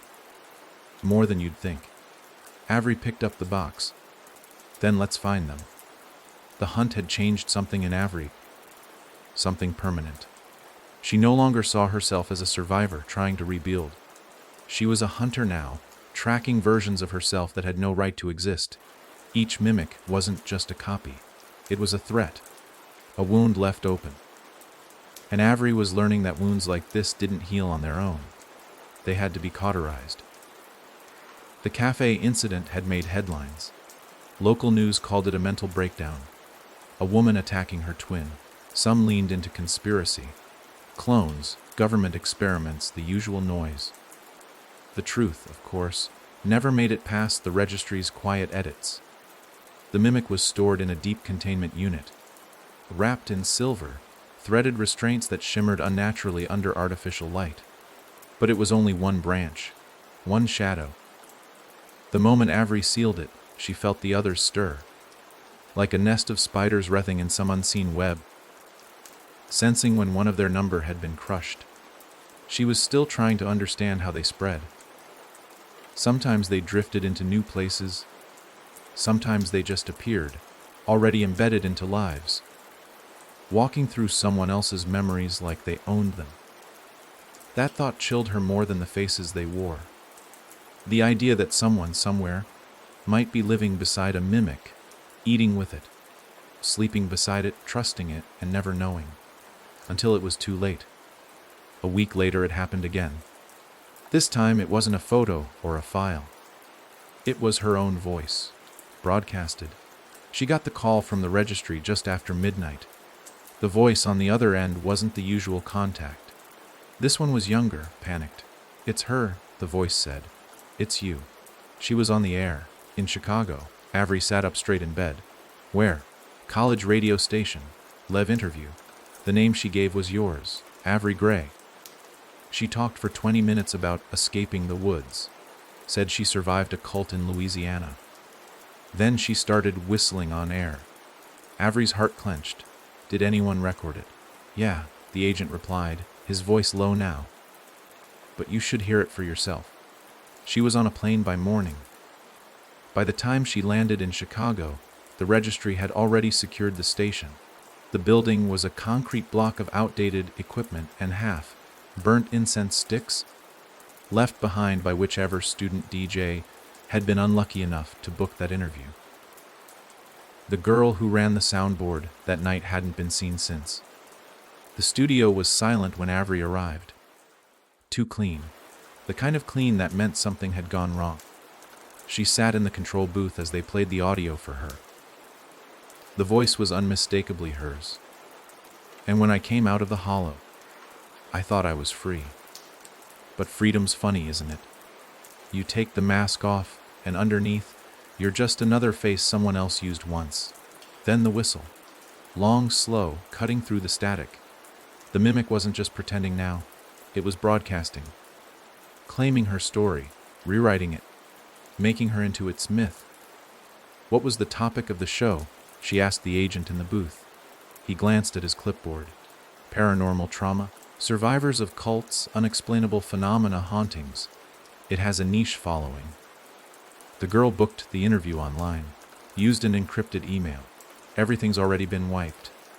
Avery rubbed her temple. And the listeners, he hesitated. That's the thing, we tracked several. They've started reporting hallucinations, dreams. Some have gone off-grid. What kind of dreams? Seeing themselves, watching through the mirror, hearing their own voice from outside their house. The mimic wasn't just spreading physically anymore. It was infecting. Through sound, through story. Avery stood. Where did she go after the broadcast? No one saw her leave, no cameras, no prints, just gone. But Avery knew better. The mimic didn't vanish. It bled into places. If it had spoken on air, left her name in the airwaves, then it had scattered itself like ash on the wind. She requested the original tape. They hesitated. That's classified, the agent said. I'm not asking, Avery replied, staring him down. If you want my help stopping this, I need every voice it steals. He gave it to her. She played the tape again in her motel room that night, headphones tight, volume low. She let the mimic's voice wash over her, not just to hear it, but to feel where it cracked, because it did crack. Not every word was perfect. Sometimes it stumbled, stuttered, repeated things. Like it didn't fully understand the meaning, like it was guessing at being her. She paused the tape at the 10-minute mark. Then again at 15. Twice, the mimic had mentioned something that didn't fit the man in the tower. She didn't know what that meant. She hadn't lived it, but someone else had. And if the mimic was pulling pieces from other minds, other survivors, then it meant Avery wasn't alone. The mimics had been learning not just from her, but from others like her, other victims, other unfinished selves. She called the registry, demanded every interview, every case file connected to Black Hollow and the surrounding areas, any pattern, any mention of the man in the tower. And there it was, a 1996 report from rural Montana. A boy, 17, missing for 2 weeks. Returned with no memory except one phrase: I climbed the tower. He made me look. The boy later hanged himself in his parents' barn. Avery didn't sleep that night. She stared at herself in the motel mirror for hours, watching every twitch, every breath. You're not done, she whispered, not to herself, to the thing still listening through the glass. Because now she understood. The mimic wasn't just mimicking. It was evolving. And somewhere out there, maybe in Chicago, maybe farther, it was building a new version of her. One that didn't just look the part. One that believed it was her. Avery had never been to Montana. Flat land, brittle cold, and long stretches of empty highway unsettled her in a way the dense woods of Daggerford never had. There was nowhere to hide here. No shadows deep enough to disappear into. Everything felt exposed, like the sky itself was watching. But if the mimic had splintered into the open, if it had reached this far west, this was where she needed to be. She hadn't told the registry she was coming. They would have tried to stop her. The Montana file they shared had been thin, just a name, a location, and a string of reports that danced around the truth. But the more she read, the more she saw herself between the lines. The 17-year-old boy, Liam Carson, had vanished in 1996 and returned 2 weeks later, changed. The local paper said he was disoriented. His family said he was someone else. His sister had been the one to find him hanging in the barn, eyes open, mouth twisted into what she described as a wide grin that didn't look like his. Avery knew that grin. The phrase he'd repeated over and over before his death. I climbed the tower. He made me look. Was the only thread she had. She arrived in the town of Walden under the cover of an early spring snowstorm.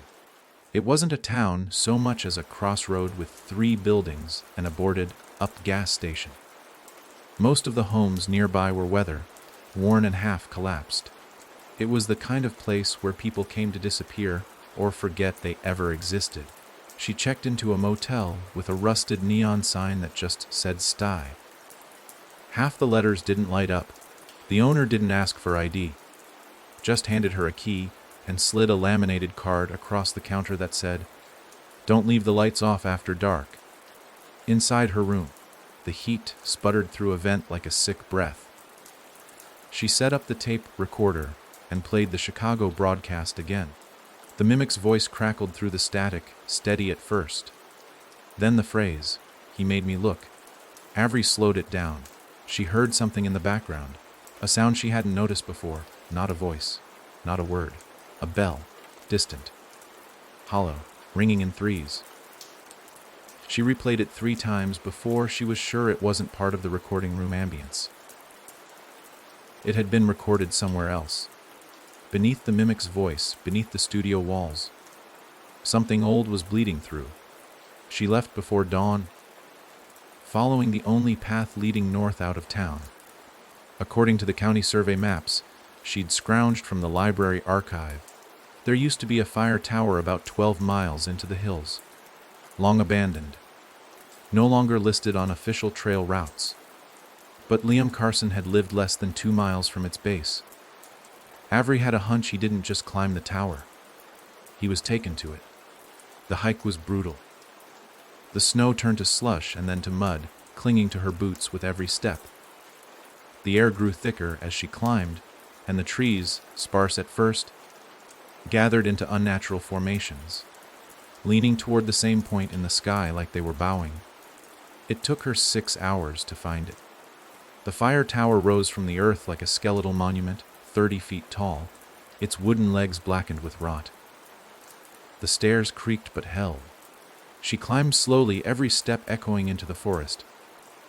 At the top, the cabin was mostly intact, windows broken, walls scratched with names and dates. Dust layered everything, untouched for years, but on the far wall, someone had written a phrase in red chalk. Lo Kalani no Gha and Ityl Sti Ik. She turned around slowly, her breath visible in the air. Then she saw it. A mirror, tall, antique, framed in rusted iron, leaning against the far wall like someone had placed it there recently. Her heart skipped. She approached it with slow, deliberate steps. Her reflection moved with her, but something felt off. Her reflection wasn't breathing as hard. Her reflection's hair wasn't damp from the hike, and then it smiled. Avery didn't. She stopped. Her reflection kept moving. Closer. That's not me. Her hand moved toward the knife tucked in her jacket. The reflection mirrored her motion perfectly. But then it did something she didn't. It opened its mouth and whistled. The sound cracked through the cabin, impossibly loud in the cold air. Avery stumbled back, the whistle slicing through her like a blade dipped in memory. Images flooded her mind. Eli in the hallway, the black tree, the whisper under her bed. Her mother's lullabies warped and slowed to a crawl. She fell to one knee. The mirror rippled. The mimic stepped out. Not her. Not quite. Taller. Thinner. Eyes too dark. Skin that shimmered like oil over water. It stepped toward her with an expression that almost looked disappointed. "You left pieces behind," it said, "so I found them." Avery crawled backward until her spine hit the far wall. The mimic crouched beside her, tilting its head. "You woke it up again, Avery. The one above the trees, the one you forgot." It reached out, fingers like sharpened branches, and touched her forehead. Images exploded behind her eyes. A child, herself, climbing the fire tower with her father. A voice whispering in her ear. A man standing on the roof, smiling, face hidden by smoke and shadow. "Look down," he said. She remembered looking. She remembered falling. The scream she never released. The memory she never had, until now. Avery gasped, jerking away. Her hand found the knife. She slashed upward blindly. The blade caught something. Flesh, or whatever passed for it. And the mimic shrieked, stumbling back into the mirror. The surface rippled like water. Avery didn't hesitate. She threw the knife after it and shattered the glass. The mirror exploded, sending shards in every direction. The mimic vanished, gone with the fragments. The cabin went silent again, but Avery wasn't alone. From above her, above the tower, she heard something move. Slow, heavy, watching. She stepped to the edge and looked up. Above the tower was nothing but gray sky. But in that sky something blinked, a single vertical slit, the eye. The original. Not the mimic, the source. It had been sleeping, and she'd just woken it up. Avery descended the fire tower with legs that barely held her weight, each step a negotiation with fear. The wood groaned beneath her feet, like it remembered every footstep from before, including her own as a child, footsteps she'd long buried until the mimic forced them back. The shattered mirror still echoed in her ears, but it wasn't the mimic that haunted her now. It was what came after. The thing above the trees. The thing that blinked. There's no rational explanation for something like that. No way to pin it to a shape or rule. She saw no body, no mass. Just the sky shifting, bending, and within it, a slit, a gaze impossibly large and terribly aware. And in that fraction of a second, Avery didn't feel watched. She felt catalogued. Like her every breath, every blink, had been measured and archived by something ancient and cold. By the time she reached the base of the tower, her lungs were ragged, her hands bloody from gripping splintered rails too tightly. The forest was silent. No birds, no breeze. Not even the sound of her own footsteps. It was as if the world was waiting to see what she'd do next. She drove without stopping. Didn't speak. Didn't think. Just moved. Back in the motel, she washed her hands under flickering fluorescent lights. The water smelled metallic. Her palms trembled beneath the stream, and when she looked up at the mirror above the sink, she hesitated. Just a second. Enough for the fear to creep in. Her reflection stared back, normal, blinking in time. But what if the change wasn't in the mimic anymore? What if it was in her? She backed away and yanked the curtain across the mirror. The registry called her that night. It was the woman again. "You left without clearance," she said, voice clipped. "We monitored the radio station's pulse. Something flared in Montana." Avery didn't respond. "We saw the spike," the agent continued. "Theta, level exposure. That kind of interference doesn't come from mimics. That comes from something else." Avery whispered, "It's watching now." There was silence on the other end. "Then are you saying you made contact with the source?" Avery couldn't answer. Not clearly.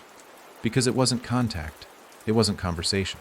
It was like a door had opened just wide enough to show a glimpse of something, too vast to understand, and that single glance had rearranged her thoughts like scattered leaves in wind.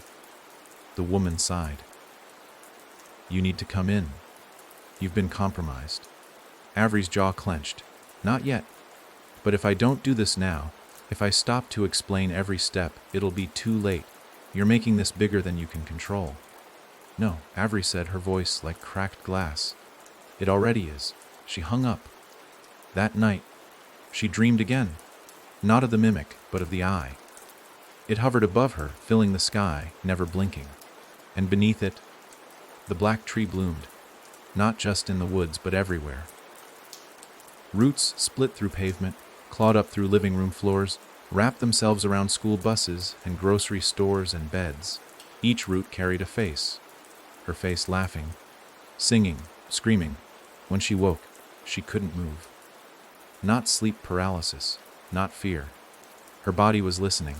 Something was speaking through her blood. Words not in a language she knew. Not even words, maybe. Impressions. Commands. She bit her lip hard enough to bleed. The noise stopped. She breathed again. The mimic was never the end. It had been a tool, a test, a mirror the real threat had used to study human shape, human grief, human love. And Avery, by surviving it, had become a beacon. Not just for herself. For it. She was the only one who remembered, which made her the perfect seed. The realization was like ice in her lungs. The eye didn't just see, it marked, and it had marked her. She had one chance left, to bury it before the pieces inside her took root. But to do that, She needed to find where it first looked down. Not the hollow, not the tower. Further back, before her father vanished, before her mother stopped singing, before she ever heard the whistle. She needed to go home. To the house she didn't remember. There was one. She'd never talked about it. Her mother never mentioned it. But in her father's journal, buried beneath a loose flap in the binding, was a single phrase written backward in ink that blurred the house before Daggerford. Where she first looked up, she had always thought she'd been born in Daggerford. But that was never true. Something had been erased, and she was ready to dig it up, because now she understood the only way to survive the eye was to make it blink first. The road to the house was as strange as the memory that led her there. Patchy asphalt curled at the edges like dead skin. Road signs faded into white, and nothing on GPS but a gray void. Avery drove in silence, her eyes locked on the empty horizon. The old map from her father's journal laid across the passenger seat. There were no directions, just a red X scratched between two crude tree sketches and one word circled in ink before. That was all he gave her.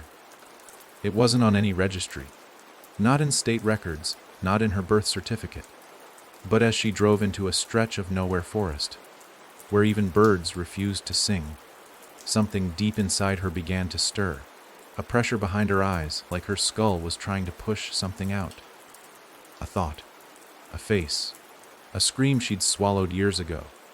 By the time she reached the end of the road, the sun had dipped behind clouds thick as smoke. She stepped out into silence.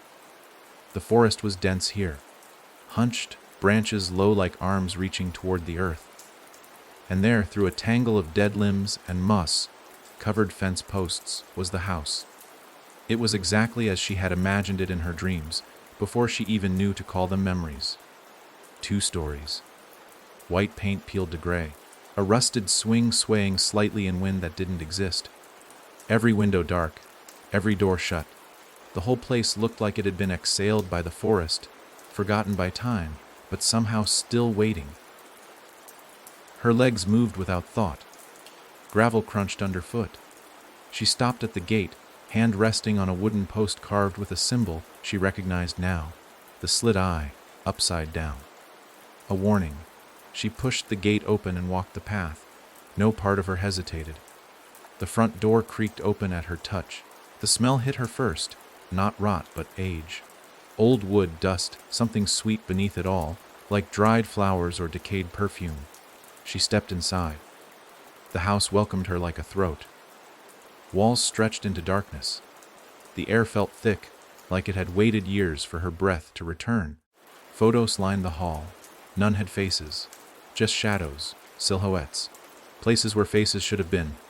She passed them slowly, and in each one, her figure appeared a little clearer, standing near a birthday cake, sitting in a bath, looking out a window, as if her presence was slowly developing inside the photographs as she walked. Then she heard the first creak. Upstairs. She didn't call out. She didn't need to. Whatever was here knew she'd come back. The stairs groaned under her weight, each step a thud that echoed too far, like the house was hollow beneath the floorboards. At the top, she turned left, past a broken light switch and a series of closed doors. One of them was open, a child's room. She knew it instantly. Pale blue walls, peeling wallpaper with stars that had long since faded. A small bed with a wooden frame, one leg broken and poorly mended. Toys scattered, dusty and untouched, except one. A mirror, set low to the ground. Like it had been placed there intentionally, like a child was meant to kneel before it. And next to the mirror, a photograph taped to the wall. It was her, maybe 7 years old, smiling. But something was wrong with her eyes.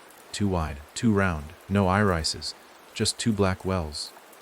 Her heart thudded. She knelt beside the mirror. This one wasn't like the others.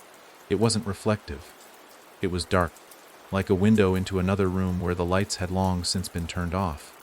And in that blackness, something moved. Not her reflection. Not a mimic. Something older. It stepped forward, slowly. until it stood just behind the glass. Its shape was human, almost. Tall, lanky, its arms too long, hanging low at its sides like ropes of bone under stretched skin. It didn't wear a face, but it had hers in its hands. Like a mask, it raised the mask slowly, aligned it with the blank space where its face should be, and pressed it on. Avery didn't move, didn't scream, because she remembered now. This was the house she lived in before. The place where she first looked into the mirror and saw herself smile without moving her mouth. The place where her father found her standing in this room, whispering to something that wasn't there. And where her mother pulled her out screaming, packed their lives into boxes, and erased this address from everything they ever touched. They hadn't just left. They sealed it, but she'd opened it again. The thing behind the mirror smiled her smile. Then it spoke. You never left. Her breath caught. It wasn't wrong. A part of her, the part that first looked, was still here, still stuck in this house, in this mirror. In that first moment of innocence collapsing under something vast and hungry. She reached out. Her hand passed through the glass like water, and for the first time in her life, she touched the thing that had been growing inside her memory. It didn't flinch. It leaned in.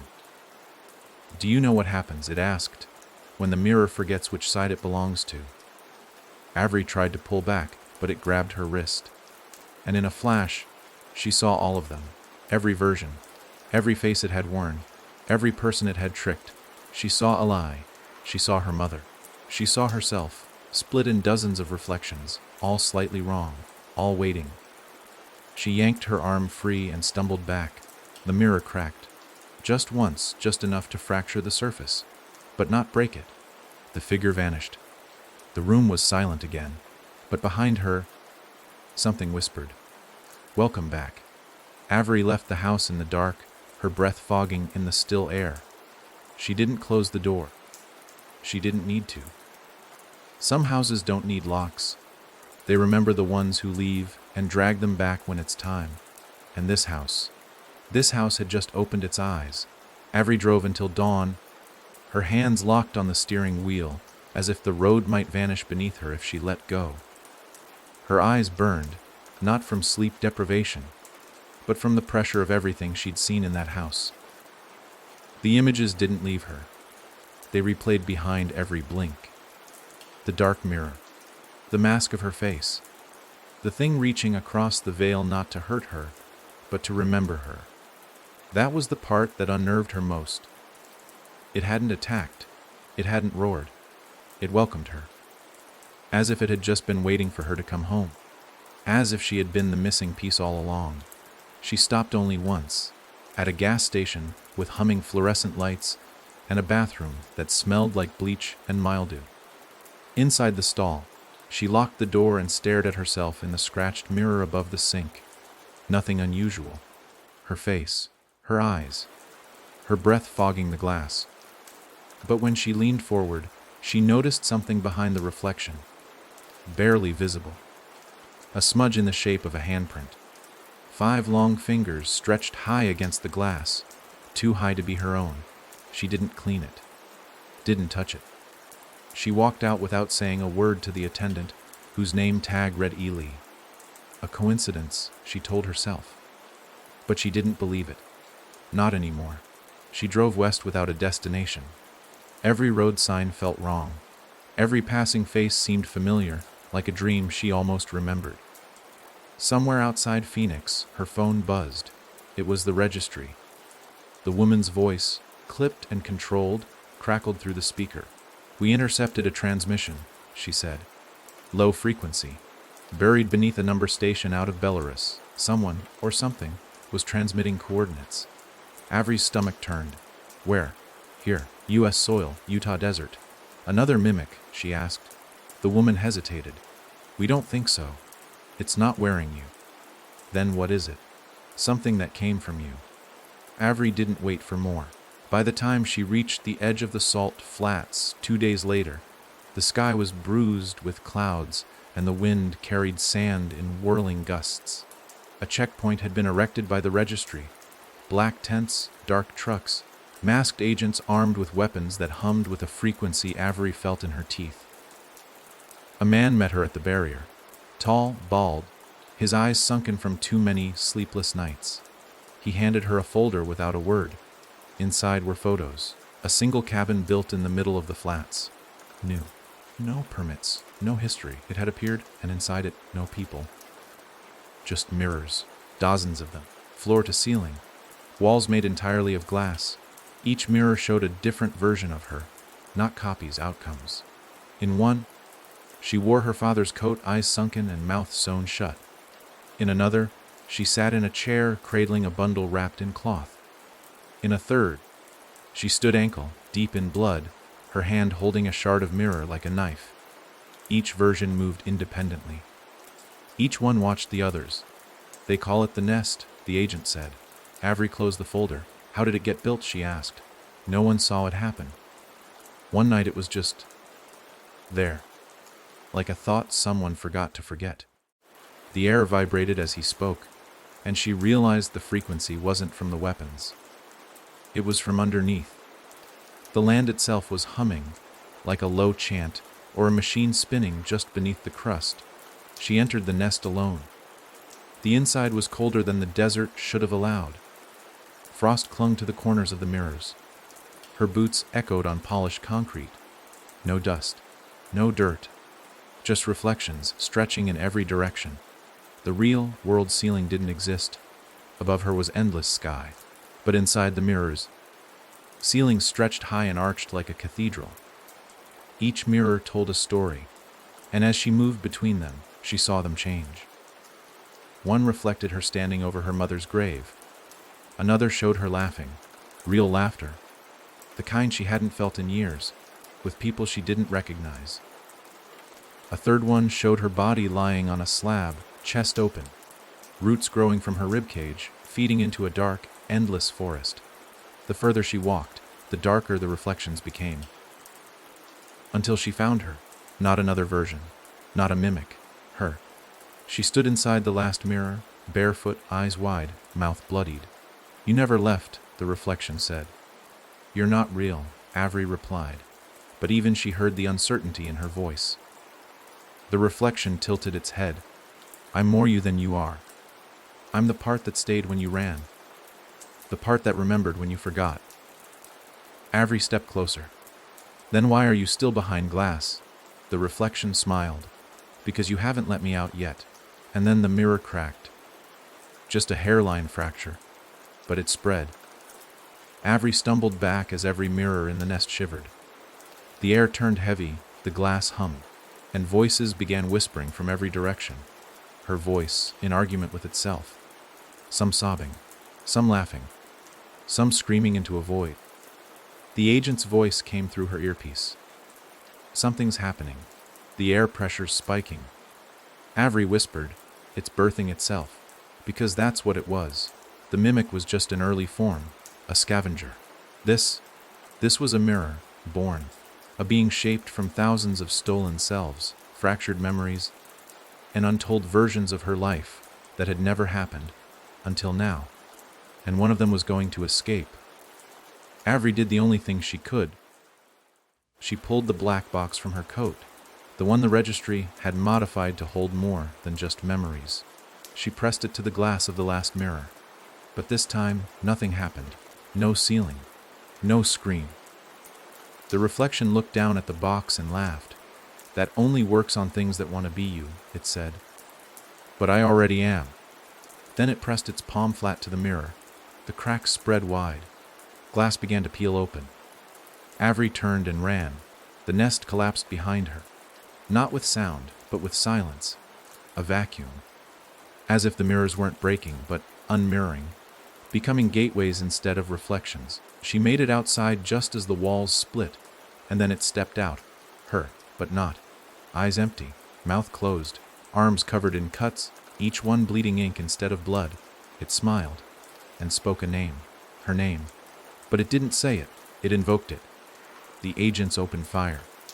But bullets passed through it like air. The thing just watched, then turned. and walked into the desert. Every mirror in the nest shattered at once, and Avery knew something had been born. And it wouldn't stop until it found every version of her across every lie it had whispered into the world. The nest was gone. Just a pit of scorched glass now, steaming under the desert sun like the earth had swallowed its own reflection and choked on it. The agents fanned out around the crater, speaking in clipped radio code, scanning for heat signatures, anomalies, anything that made sense. But Avery stood at the edge, silent, unmoving, her eyes fixed on the space where it had stepped out. Not the mimic, not even a mirror-born. This was something else, something evolved. It didn't take a face, it took a name, and worse, it had taken hers. She could feel it, like someone was walking around wearing her soul as a coat. Her chest burned every time someone said, Avery within earshot. Not physically, not visibly, but deep behind the sternum, where truth and memory curled around each other like trapped animals. The thing hadn't just mimicked her anymore, it had become real through her name. And if it was real, it could act. Speak, create, it could rewrite. The agents wanted to escort her back to the command tent. But she waved them off, fingers twitching with the need to think, to move, to outrun whatever thought was forming in her mind. She sat on the hood of a rusted-out truck half, buried in the sand, and pulled the last page from her father's journal. One she'd never noticed before, folded under the back cover, sealed with brittle tape and the faint imprint of an eye drawn in red pencil. She peeled it open. Inside were names. Dozens. Names that looked close to hers. Avrin, Avarayar Gray, A.V. Lorne. Each one marked with a location, a date, and a symbol she recognized from the old photos in the house before Daggerford. Slit eyes, twisted trees, the spiral. Her father had known this would happen. He hadn't been just documenting. He'd been mapping the spread. She whispered one of the names aloud, A.V. Lorne, and in the distance, toward the mountains, a single high, pitched whistle cut the air. Short, questioning, like something wondering if it had been called. Avery's spine went cold. The agent, Hartley, she thought his name was, came up beside her, his boots crunching gravel. He looked pale. You're not going to believe what just came in, he said, holding out a tablet.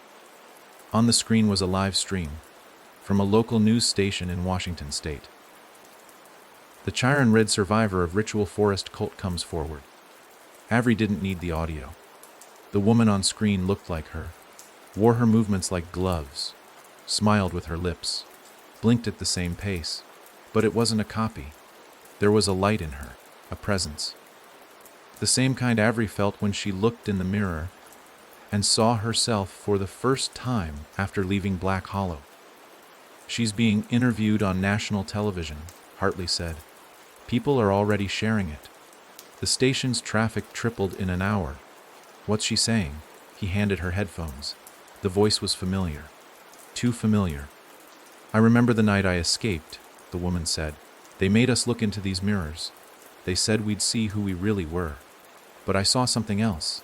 I saw me, but older, broken. And she told me, you don't have to become this. That's when I knew I had to run. She was telling her story, her exact story.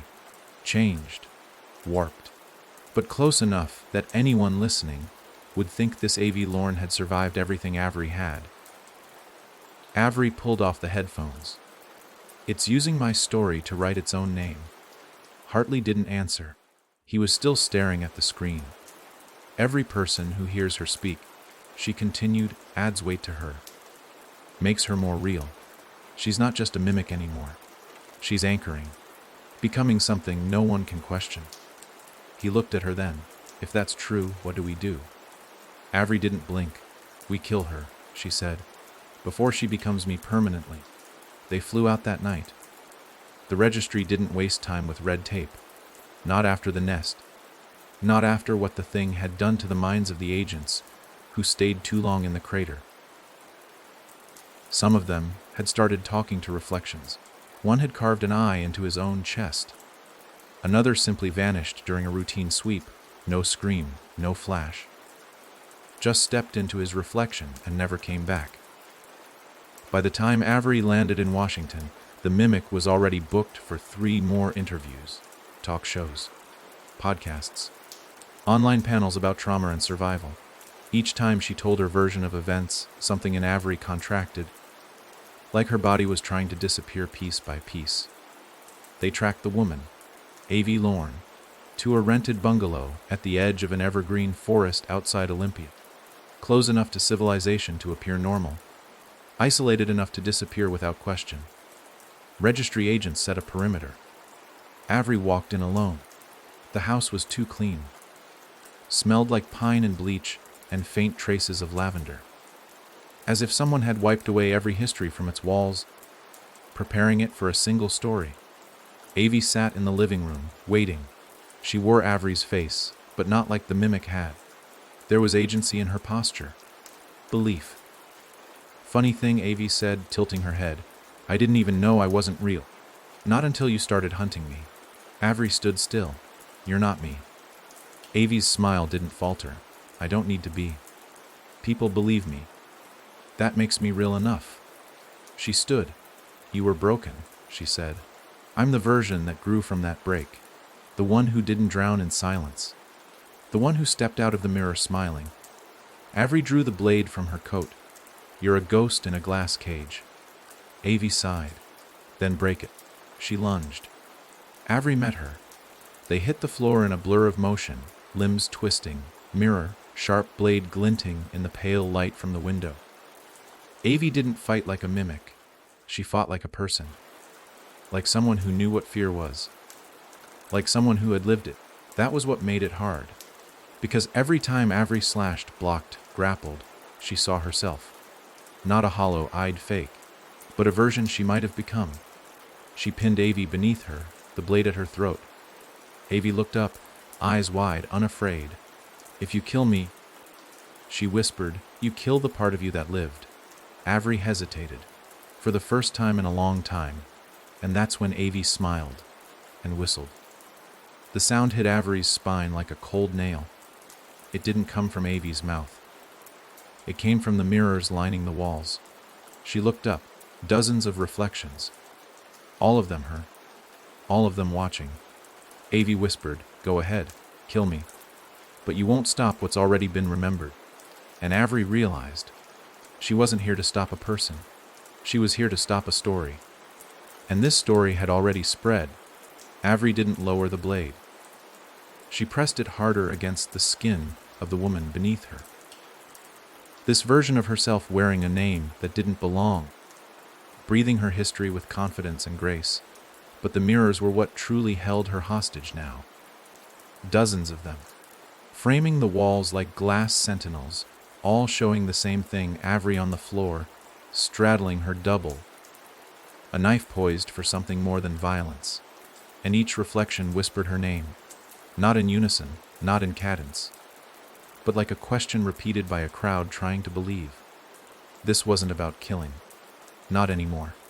Avie had become more than a mimic, more than a reflection. She was a narrative, a version of Avery that had been heard, watched, believed. And that belief was the worst kind of power, self-sustaining. Avery realized with a sick drop in her gut that the more she fought this thing, the more she validated it. To kill the story was to refuse to read it. But Avie smiled up at her like she'd already won. Everyone knows me now, she said softly. That's how stories survive. Not through truth. Through retelling. You're not real, Avery hissed. Real enough to be mourned. Avie whispered, eyes gleaming. What will they say when I'm gone? That the strong survivor was murdered by the broken version no one believed. Who wins that story? Avery. Her hands trembled. For a heartbeat, Avery saw it all unravel. Headlines twisting the truth. The real her accused of madness. Arrested, erased. And Avie, the lie, elevated into martyrdom. Her legacy sewn into podcasts and tribute posts and TikTok reels. The world wouldn't know the difference. Wouldn't care to. That's when Avery did the only thing she could. She let go. The knife clattered to the floor. Avie blinked, startled. Avery stood, breathing hard, and turned to the nearest mirror. I revoke it, she said. The reflection frowned. I take my story back. She walked to the next mirror. I deny this version. The next, I sever this telling. Her voice grew louder with each declaration, rising above the static that began to hum from the walls. The reflections twitched, flickered. Some screamed silently. Others warped as if heat was rippling across their glass. Behind her, Avi rose to her knees. What are you doing? Avery turned to face herself, and said, starving the myth. She opened the black box.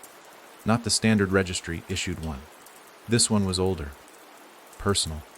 Hand. Carved left to her in a sealed envelope from her father's journal. She'd never opened it before now. Inside a mirror shard wrapped in parchment, and a note. The only way to kill what's not real is to show it the one thing it can't wear. Avery turned the shard toward Avi, not as a weapon, but as proof. Avi saw it, her reflection, her borrowed eyes, her manufactured grief, and something inside her fractured. Her hands shook. Her mouth opened, then clamped shut. Her knees buckled. The mirrors on the walls cracked. A pulse ripped through the house. Reflections shattered. The false versions screamed as they dissolved, like smoke sucked into a vacuum. Not with blood or violence, but with unmaking. One by one, the mirrors darkened, leaving nothing but walls and empty picture hooks where the story had once lived. Avi stumbled backward, eyes wide, lips trembling. No, she whispered. They need me. They believed me. I was someone else's words, Avery cut in, worn like a mask. Avi's skin flickered, her eyes blurred. The shape of her shifted, not into the mimic's blank horror, but into nothing at all. Like she was being rewritten in real time and the ink was running out. You can't kill a story, Avi rasped, fading. Only silence it. Avery leaned in close, voice steady. Then let me be quiet. The final reflection burst, and Avi Lorne was gone. No scream, no dust, just absence. A hole in the room where a lie had breathed. Avery collapsed into the nearest chair, sweat clinging to her neck, her breath coming shallow. The air was still. The mirrors were gone. The spell had lifted. The story had been rejected. Outside, the registry agents moved toward the house cautiously. Hartley reached the doorway, eyes scanning the wreckage. Is it over? He asked. Avery stood slowly. No, he frowned. We just erased her. She was just the first who spoke, Avery said. There are others who haven't yet. Ones who believe they're me. Ones who haven't been heard, but soon will be. Hartley swallowed hard. So what now? Avery looked out the window. The horizon was hazy. The wind carried whispers. I don't chase them anymore, she said. Hartley raised a brow. Then what? I bury the names before they get worn. She held the shard in one hand and the black box in the other. I find the places where I fractured, she continued, and I stitch them closed. The war wasn't with reflections now. It was with memory. The cracks had never started with mimics or monsters. They had started the moment she let the silence fester. The moment she let others name her pain. Her story. The only way to stop the things wearing her face was to stop giving them faces to wear. And to do that, she'd have to go deeper. Beyond the hollow. Beyond the mirrors. Into the place where the first name was stolen. Not hers. It's... Avery sat alone in the passenger seat of the registry vehicle, watching the desert fall behind her through dust, smeared glass. The salt flats shimmered in the distance, as if the sun itself was trying to erase the landscape one grain at a time. Hartley drove in silence, no radio, no idle conversation. Just the hum of the engine, and the dull clink of the mirror shard in her coat pocket. Tapping softly against the edge of the black box, she still clutched like a lifeline. There was no celebration, no debrief, no calm after the storm. Because Avery knew, with a certainty that cut to the bone, that destroying the Avi story hadn't closed the door. It had only widened it. The lie hadn't been extinguished. It had been noticed. And now, something older, something patient and long forgotten, had turned its gaze toward her. Not because she was a threat. Not yet. but because she'd committed the worst offense a survivor could. She had spoken without permission. It began the next night. They checked into a registry safe house buried deep in the Idaho wilderness. A cold cabin with thick walls and blackout curtains, surrounded by trees that leaned a little too close to the windows. Hartley took the upstairs room. Avery stayed below, unable to sleep, staring into a fireplace that hadn't held a flame in years. The walls creaked like they remembered pain, and somewhere, beneath the floorboards, she heard dripping. Not water, not blood, words, soft, barely audible, repeating her name over and over, but not the name her parents gave her. The one she only remembered in dreams. The first name. She'd heard it once before, whispered through the mouth of a dead girl in the woods behind Black Hollow. She hadn't understood it then. She hadn't dared write it down, but now it came back, syllables sharp as broken glass. Eriseth. It struck her like a blow to the ribs, not because of what it meant, but because it fit. Like her bones remembered it before her mouth ever tried to speak it. She pressed her hands to her temples, trying to force the name back down, to bury it under whatever layers of protection she still had. But the name didn't want to die. It wanted to be worn. At dawn, she walked outside. Frost curled across the windshield of the registry truck. The woods loomed, shadows thick and clinging. She didn't plan to leave, but her legs carried her forward anyway.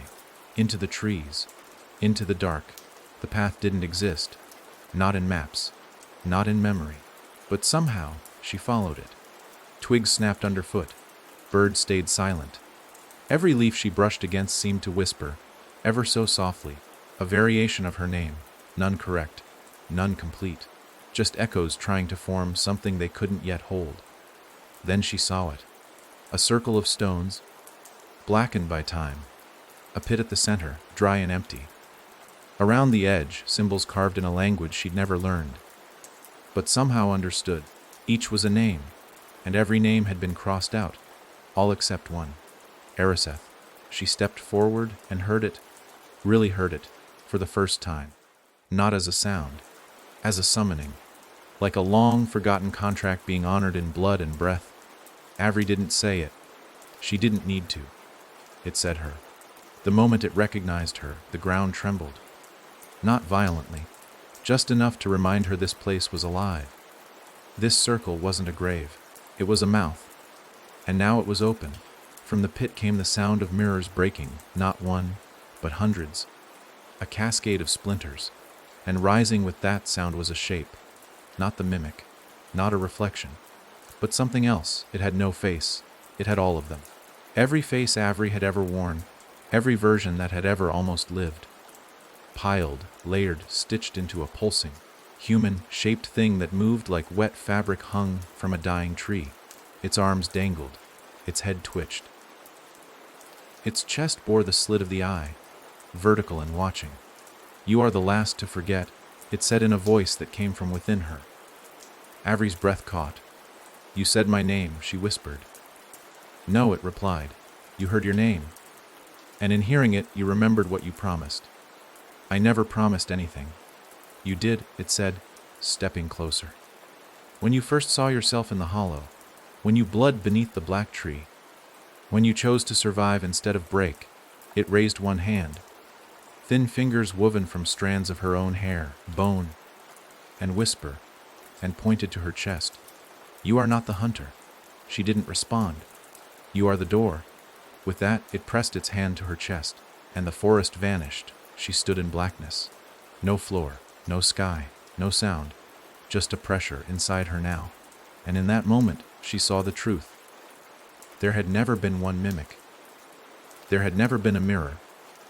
There had only ever been the first name, the one she carried unknowingly from birth, the name that existed outside time and outside truth, waiting for someone to live long enough to remember.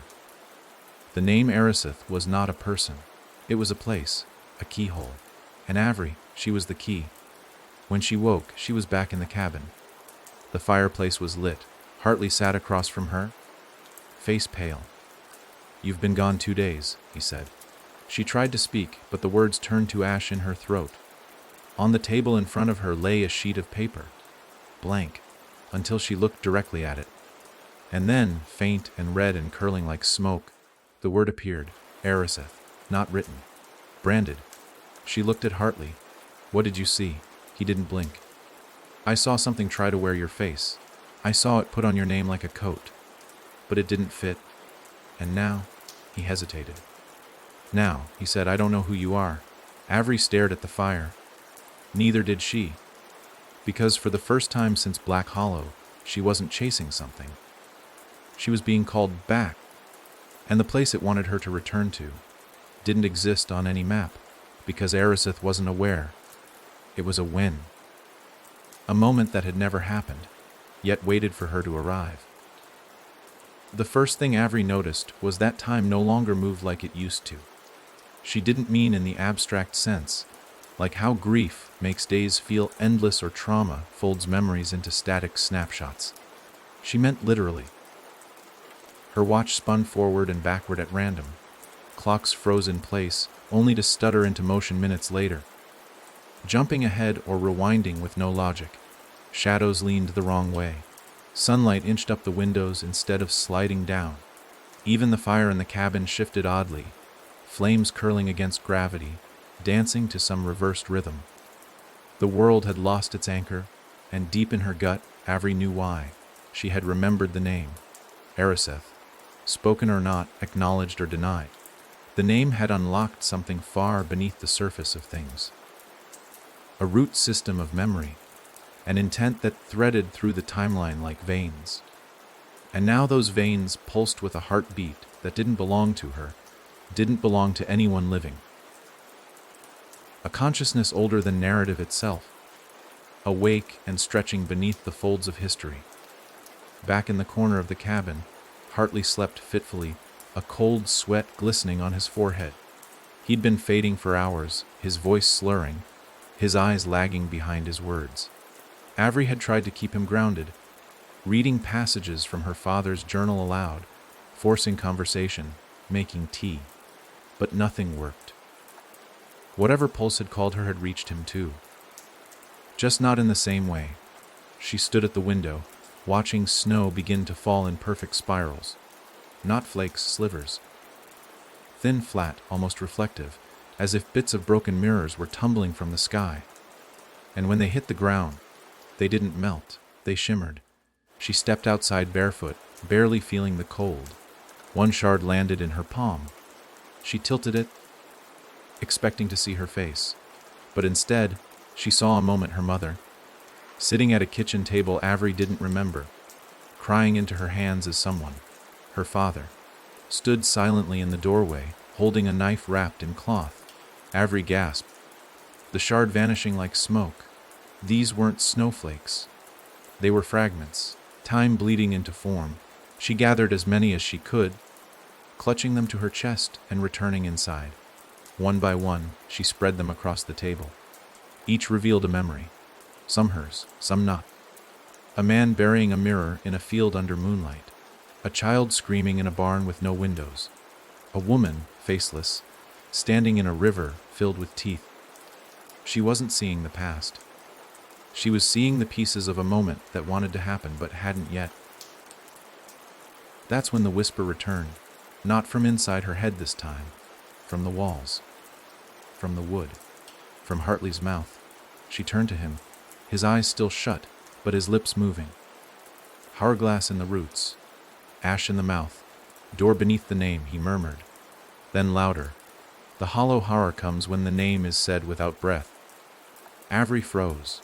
The hollow hour. She'd seen that phrase once, scribbled in the corner of a page from her father's journal, nearly illegible, like it had been written in a rush or in pain. She hadn't understood it then, had assumed it was poetic nonsense. But now, it was a summoning, a time that doesn't exist in the real world, but lives between moments. A crack between seconds. A space where stories don't follow rules and memory can be rewritten, and she had just entered it, without meaning to. Without permission. That meant something else was already here. She turned to the shards. They began to pulse, all at once. Then came the footsteps. Not from outside, from beneath the floorboards. Heavy, measured, dragging. The cabin had no basement, but the footsteps didn't care. They reached the wall opposite her and stopped. A long silence followed. Then, a single knock. Not on wood, on glass. Avery stepped forward. Slowly. The air in the room had thickened, congealed. She felt every breath scrape her throat like sandpaper. She knelt by the wall. Another knock, quieter this time. Closer. Her hand moved to the wood. She pressed her fingers against it and felt cold smoothness behind the grain. A mirror. Buried in the wall. No, not buried. Planted. She stood backed away and looked around. The whole cabin shimmered now. Not visibly, not to the eye, but to the feeling. It wasn't a cabin anymore. It was a shell. A skin stretched over something older, something deeper. A root system made of names. This place wasn't a safe house. It was a trapdoor, and she had just stepped on the switch. The whisper came again, this time louder, echoing through the rafters. Speak the name and open the hour. She should have stayed silent. But silence was a form of agreement. So she said it. Not aloud, just in her mind. Arazeth. The floor vanished. There was no falling, no motion, just a shift. Like being peeled from one page of a book and pasted onto another without warning. When she opened her eyes, the cabin was gone. She stood in a clearing. No snow, no wind. The trees leaned inward like witnesses. The ground pulsed faintly beneath her boots. In the center of the clearing stood the black tree. Not the one from Black Hollow, not a cousin or copy. The original. Taller than any building, limbs knotted with bone. Roots curling around a pit of absolute darkness, and standing beneath it, a girl, no older than 10. Hair matted, eyes wide. Mouth full of soot. She looked up at Avery and whispered something. Avery stepped closer. "What did you say?" she asked. The girl opened her mouth again, and Avery heard it, her voice, her exact voice, from years ago, from the moment she first broke. "When they made me look in the mirror," the girl said, "I didn't see myself." Avery's throat tightened. "What did you see?" she asked. The girl lifted her arm, pointed past the tree. "You." And that's when Avery realized. This wasn't a memory. This was the moment before her life rewrote itself. The hollow hour. A single breath between who she was and what she became. And something else had been there first. Waiting. Watching. Wearing her name. Avery didn't move. The forest didn't either.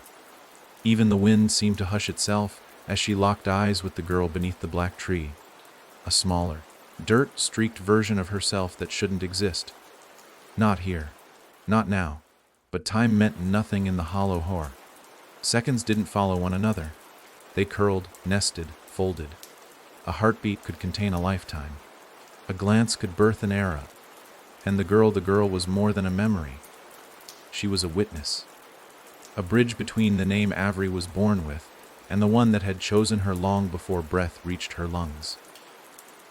The girl blinked slowly, like someone half asleep. Her lips were cracked. Her eyes didn't show fear or sadness or hope, just recognition, like she'd been waiting here, beneath this tree and beyond time, for Avery to return, or perhaps to arrive for the first time. In the hollow hour, there wasn't a difference. "You weren't supposed to look," the girl said quietly, her voice almost lost beneath the rustle of unmoving leaves. Avery swallowed. Her throat ached. "I had to." "No," the girl said, shaking her head, "you wanted to." Behind her, the tree groaned, not with the creak of old wood, with hunger. Its branches twitched. Its roots inched closer to the girl's bare feet, curling like fingers through soil. Avery could see it now. This wasn't just a tree. It was a growth born of remembrance, fed by false names. Rooted in pain so old it had fossilized into worship. "I didn't want any of this," Avery said, though the words felt small in her mouth. "You didn't say no," the girl replied. "When it showed you the mirror, you looked." Avery stepped forward. "I was a child." The girl smiled, and it was the saddest expression Avery had ever seen on her own face. "So was it." The meaning lodged deep in her ribs, sharp and unwanted. It hadn't just mimicked her. It hadn't simply invaded her mind, her body, her life. It had grown with her. Parallel. Watching from the other side of the glass. Not an enemy. Not a monster. A sibling born from absence. Raised in reflection. And somewhere along the line, it had decided to become. A shadow passed across the clearing. The tree's branches reached outward, slow and deliberate. Leaves the color of bruises shimmered faintly in the false light above. Then came the sound, glass cracking. Once, twice, dozens of times. Not from above, but from below. The pit at the tree's roots opened, not like a mouth, like an eye, and rising from its center, the original mirror, oval, cracked, laced with wrought and silver veins, but still holding light, still watching. The girl didn't flinch. "Do you remember what you said when you first looked into it?" she asked. Avery's hands curled into fists. She didn't want to. But the moment came anyway. Her father's voice echoing through the trees. The sharp tug of her mother's arm. The sting of cold air on bare feet as she was pulled from the clearing. But before all that, she'd stared into the mirror and whispered, "That's not me." Only now did she understand the cost of those words. She had rejected herself, not out of fear, but out of confusion. The creature in the mirror had worn her face, but her child's mind hadn't recognized it as her own. And in saying it wasn't her, she had given it permission to become something else, to become something separate, to wear the name that should have stayed buried. Eriseth. The girl stepped back as the tree groaned again, louder this time. The clearing pulsed. The ground beneath Avery's feet shimmered like heat above asphalt. She felt it then. Something waking. Not a presence. A moment. A hinge in reality about to swing wide. "You have to choose," the girl whispered. Avery turned toward her. "Choose what?" "To be the name," she said. "Or bury it." Wind caught the mirror. It lifted off the ground like a curtain and hovered between Avery and the girl. In its warped surface, she saw not herself, but every version of the story that had tried to overwrite her. Avie, the mimic, the mirror-born. The strangers who had worn her trauma like a borrowed coat. Each face whispered, lips moving soundlessly. Each one wanted back in. Each one wanted her to let go. Avery stepped forward. She reached toward the mirror. Her fingertips grazed its surface, and for the first time, it didn't pull, didn't open, didn't mimic. It waited. This was the Hollow Horror's test. Not to destroy the mirror, not to escape the story, but to decide who had the right to wear the name. Avery closed her eyes. She thought of her father, broken and raving, carving symbols into wood. She thought of her mother, dragging her through the trees, whispering prayers to gods she didn't believe in.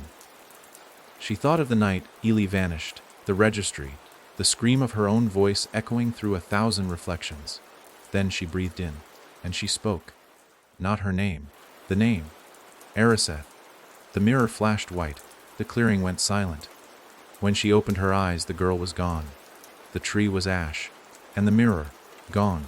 No crash, no shards, just absence. She stood alone in the clearing. Wind touched her skin again, real wind. Time moved forward. The hollow hour had closed, and with it, the name had been sealed. Not erased, claimed. Avery walked back to the cabin. Hartley was still asleep, but now he breathed easy. No more sweat, no more whispers.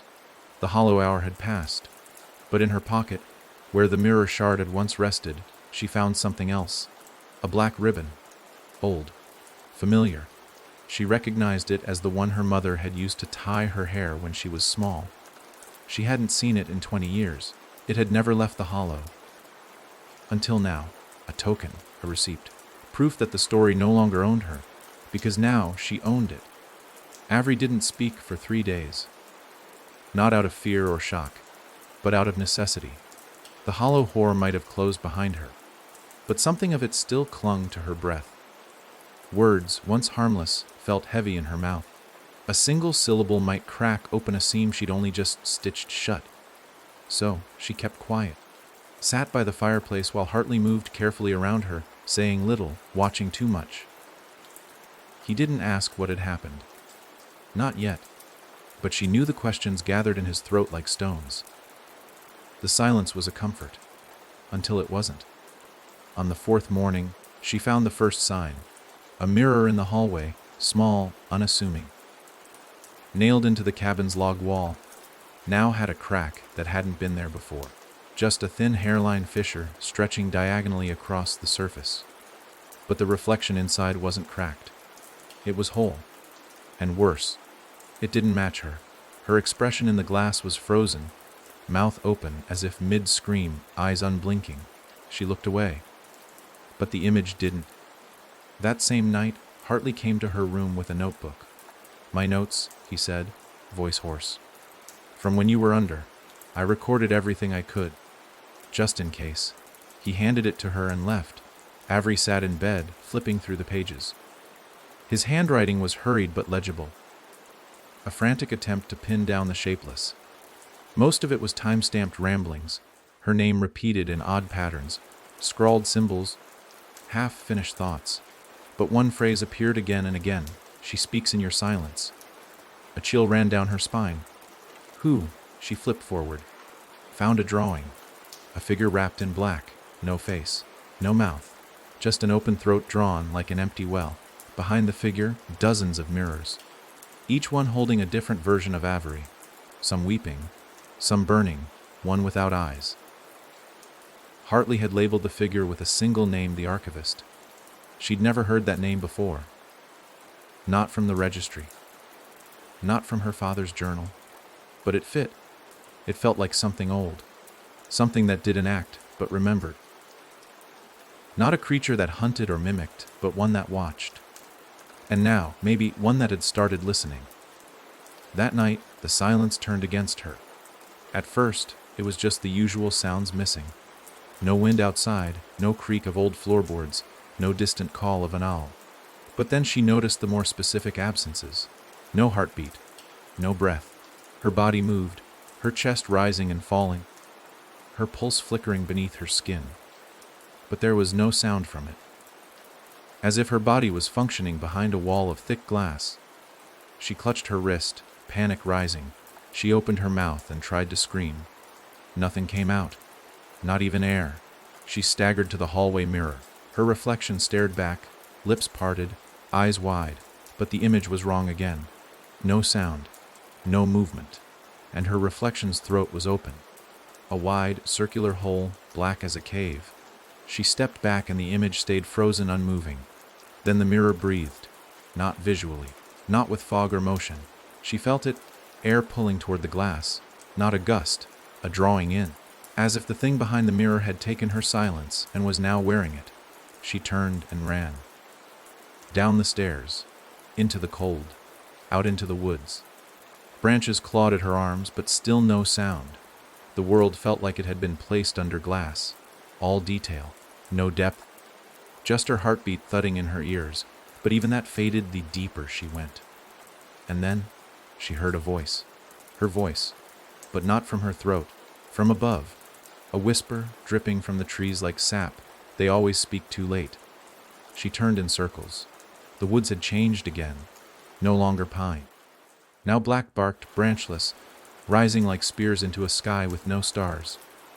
The snow shimmered with shards of broken words, letters scattered like bones, and beneath it all, a hum, a chorus of voices, all hers, all silent, all trapped. She fell to her knees, tried to scream again. This time, the sound came, not from her mouth, but from the earth beneath her. A single word whispered with no breath, "Archivist," and the ground opened.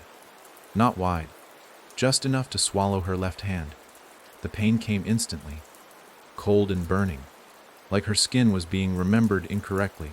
She pulled back, but the earth held tight, and when it finally let go, she stumbled back, clutching her hand. There, etched into her skin from fingertip to wrist, were names. Dozens of them, not hers, but familiar. Each one she'd encountered, each story that had mimicked her, each name that had once tried to overwrite her, all catalogued. She was being filed and stored, archived, A name at the bottom of the list glowed faintly. A. Black. Her mother. She hadn't heard her mother's voice in years. Not since the fire. Not since that last morning in Black Hollow when the sky bled and the roots of the old tree pulled everything under.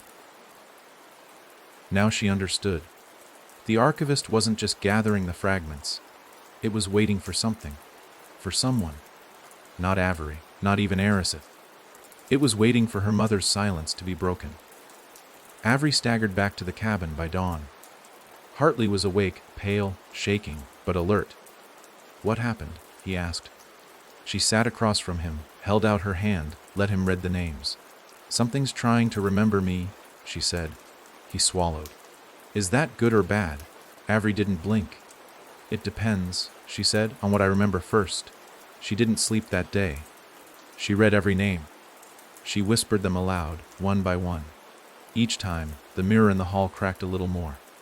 Until finally, a voice behind the glass said softly, "She's next," and Avery knew exactly who they meant. Not a version, not a mimic, not a false reflection. This time, the silence belonged to someone real, and it was time to listen to her. When Avery opened the old notebook left behind by her mother, she didn't expect it to smell like soil. Damp, mineral heavy, laced with something bitter. Roots and stone and grief pressed into paper. The pages were soft, the ink half faded. It had been buried. Maybe on purpose. Maybe as an accident of time and weather and forgetting. But it had surfaced now, unearthed by wind or fate or the archivist's hunger. The first entry was dated years before Avery's birth. Back when her mother, Emmeline Black, had been just a girl running through the same forests, Avery would later bleed in. The writing was neat at first, stiff with effort, then looser, freer, eventually slipping into code, poetry, and jagged lines that looked like tears dragged across the page. Emmeline had been documenting something, or warning someone, and it had never been meant for Avery's eyes, but now it was hers. The second entry changed everything. I thought it was just a place. Black Hollow, a cursed clearing, but it's not. It's a memory trying to stay alive by borrowing people's bodies. It doesn't want to kill. Not directly. It wants to be told. It wants to be real through us, through our pain, through our silence. If you speak it, you survive it. If you don't, it becomes you. Avery sat on the floor of the cabin, knees pulled to her chest, reading the words over and over. Her mother had known. Not just about the mirror, not just about the mimicry. She had known about the story. The living story. The archivist wasn't the origin. It was the record keeper. The final voice when all others had fallen silent. The thing that ensured no one slipped away unwritten. Which meant her mother had been taken. Not devoured. Not destroyed. But absorbed. Filed into the hollow. Stored beneath the black tree and wrapped in silence until someone remembered her. Until Avery remembered. And now it was her turn. She looked at her marked hand. Still raw, still pulsing. The names etched into her skin had faded. All but one, Emmeline Black. She ran her thumb over the letters. The cabin creaked around her, reacting to the thought like a heartbeat behind wood. She stood, crossed the room, faced the cracked mirror in the hall. "I want to hear her," she said. The mirror did not respond, but her hand burned. The silence around her shifted, and then, slowly, impossibly, the reflection changed. Not to mimic her, not to echo the past, but to reveal something Avery had never seen before. Her mother, older than Avery remembered, eyes sunken, hair graying at the temples, but unmistakable. Emmeline Black stood in the mirror, not reflected, but present. The background behind her was not the cabin, but the hollow, and she was speaking, but no sound came through, just the motion of her lips. Avery stepped closer, and the words formed in her mind like echoes from underwater. "You were not meant to carry me." Tears stung Avery's eyes. "I have to," she whispered. "No one else remembers." Her mother shook her head slowly. "That's the trap. It doesn't want to be remembered. It wants to be rewritten. It wants you to believe you're saving someone, that you're speaking for the silenced." But every time you do, it edits you. It erases the lines between memory and invention. Avery's breath caught. Then what do I do? The mirror cracked further. A spider web of fractures branching out from her mother's chest. Her reflection raised one finger, pointed down. And for the first time, Avery noticed it. A page taped to the mirror's base. A list, not of names, but of phrases. Sentences Avery hadn't spoken since childhood. The first bedtime story her mother had ever told her. The lullaby she used to hum while combing her daughter's hair. And at the bottom, one line underlined in red: "You never had to be anyone else." The cabin shuddered. A soft scream rose from the walls, not loud, not aggressive, pained. The archivist didn't like this, didn't like truth without tragedy, because that's how it fed. Not on stories alone, but stories that ended wrong, that cracked open with grief and ended with silence. If Avery remembered her mother in peace, in truth, without letting pain twist it, she could close the page. Stop being the archivist's subject. Her mother's eyes met hers. A final whisper pressed into her brain: write it down, as it really was, and leave the rest behind. Avery moved to the table, opened her father's journal, ripped out the pages filled with symbols, blood, and panic, and began to write. Not a report, not a registry entry, but a memory, soft, true. When she was 5, her mother sang to her during a thunderstorm, braided her hair, and told her that the world made noise because it had a heart. That every echo was just the sky remembering something beautiful. She wrote about the time her mother built her a fort out of mirrors, so she could see herself from every angle and laugh instead of cry. She wrote the quiet truth, not the horror version, and as she did, the mirror began to clear. The face faded, the cracks sealed. A soft hum filled the room. Hartley woke with a gasp upstairs. Footsteps thudded across the ceiling. By the time he reached her, Avery had finished the page, and the ribbon, her mother's ribbon, sat coiled beside her hand like a sleeping snake. "Did it work?" he asked. Avery nodded. "She's free." Hartley leaned against the wall, his breath shaky. "So now what?" Avery folded the page carefully, slipped it into the black box, and closed it. "We stop telling their version," she said, "and start telling ours." The mirror didn't respond, but the house exhaled. No longer haunted, no longer hiding, just quiet. For the first time in years, the silence meant peace, not prison. It was a quiet morning when the message arrived, unassuming, handwritten, slid beneath the cabin door with no sign of how it got there. No footsteps in the snow, no vehicle on the long dirt road leading in. Just a single folded envelope with Avery's name inked in a hand she didn't recognize. She didn't touch it right away. Just stared at it, heart thudding, like the paper might hiss or whisper if left alone long enough. But the silence held, and eventually she opened it. The note was short. "If you're reading this, the stories have already started again. You may have buried yours. But others haven't. Not everyone survived the hollow hour. Some were archived. Others escaped before the ink dried. It wasn't signed. Just a symbol, a slash through an open eye." Hartley, who had just finished boiling water for tea, looked up when he saw her expression. Another threat. She shook her head slowly. A reminder. He frowned.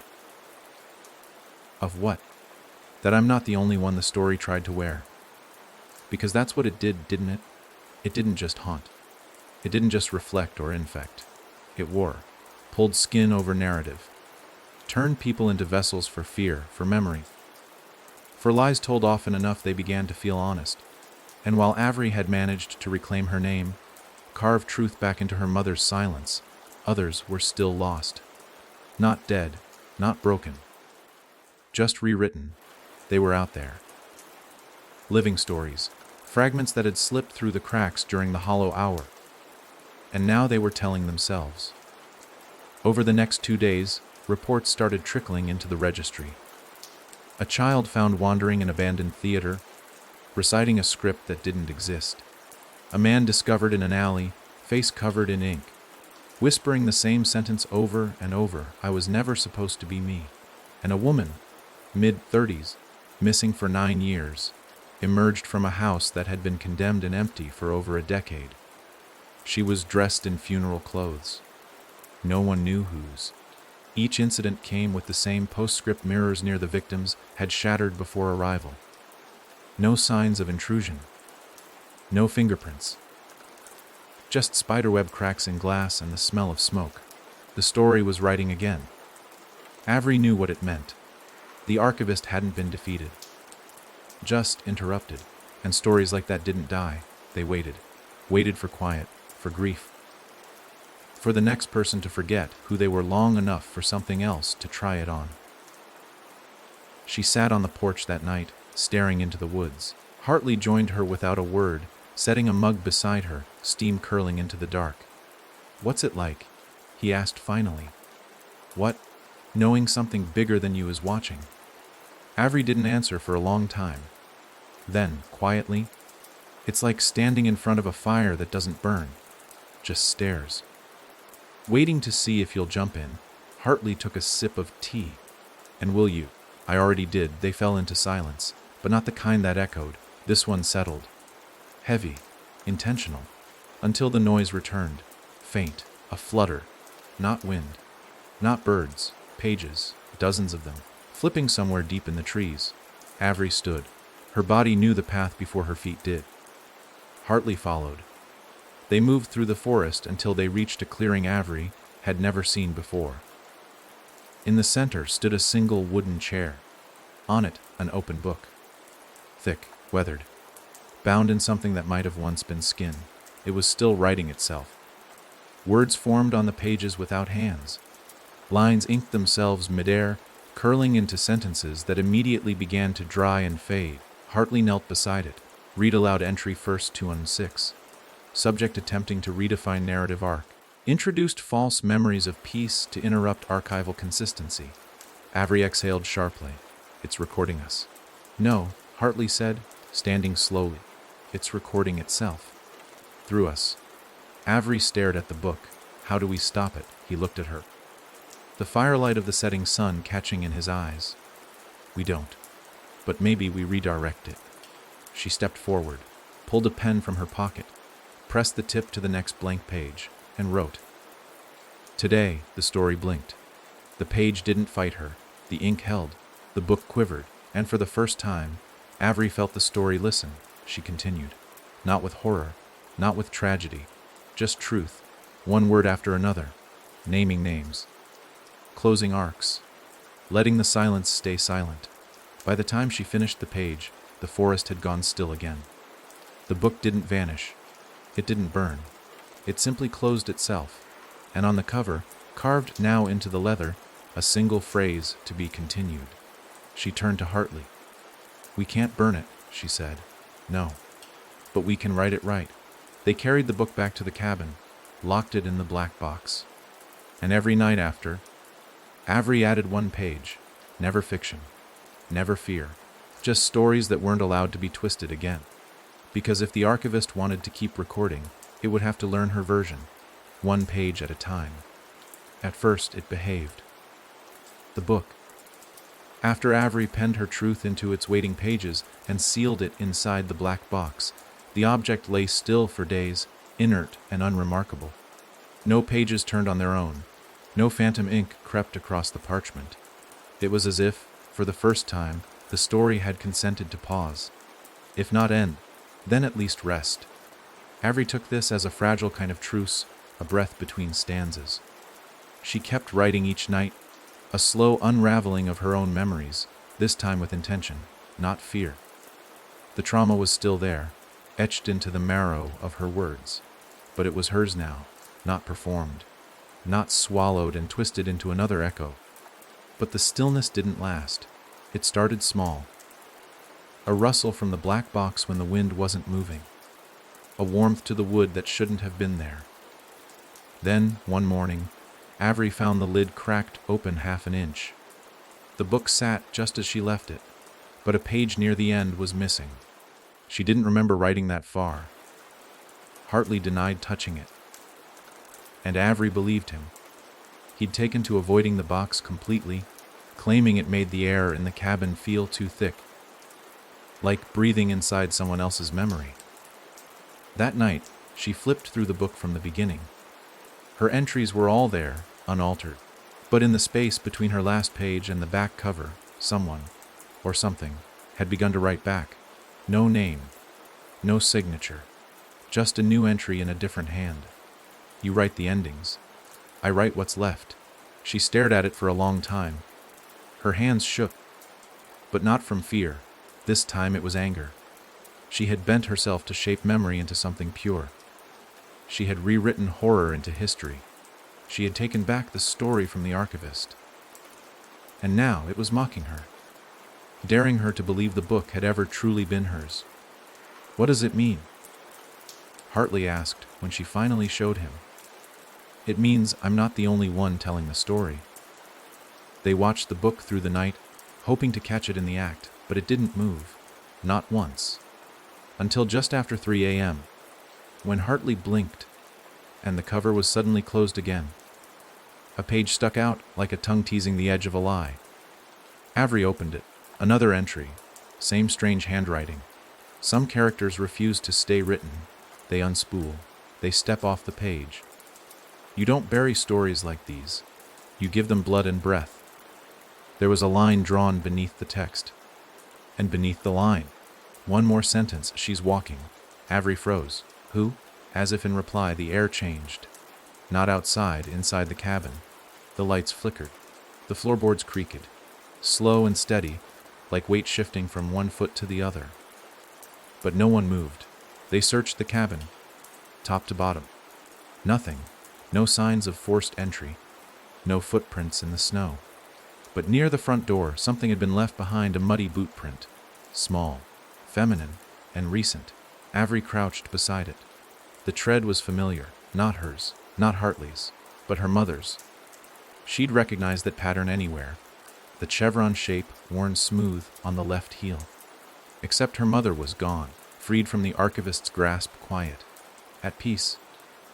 So who was wearing her steps? They didn't sleep.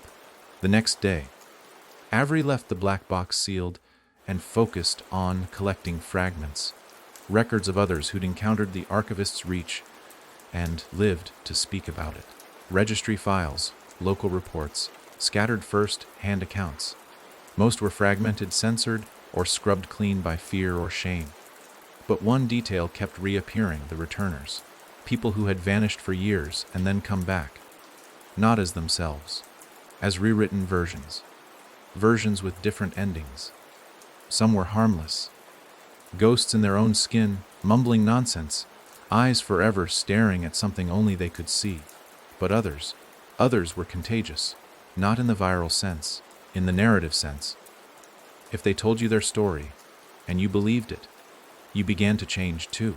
A man in rural Montana who claimed his sister had spoken someone else's memories, before slicing open her reflection and vanishing into it.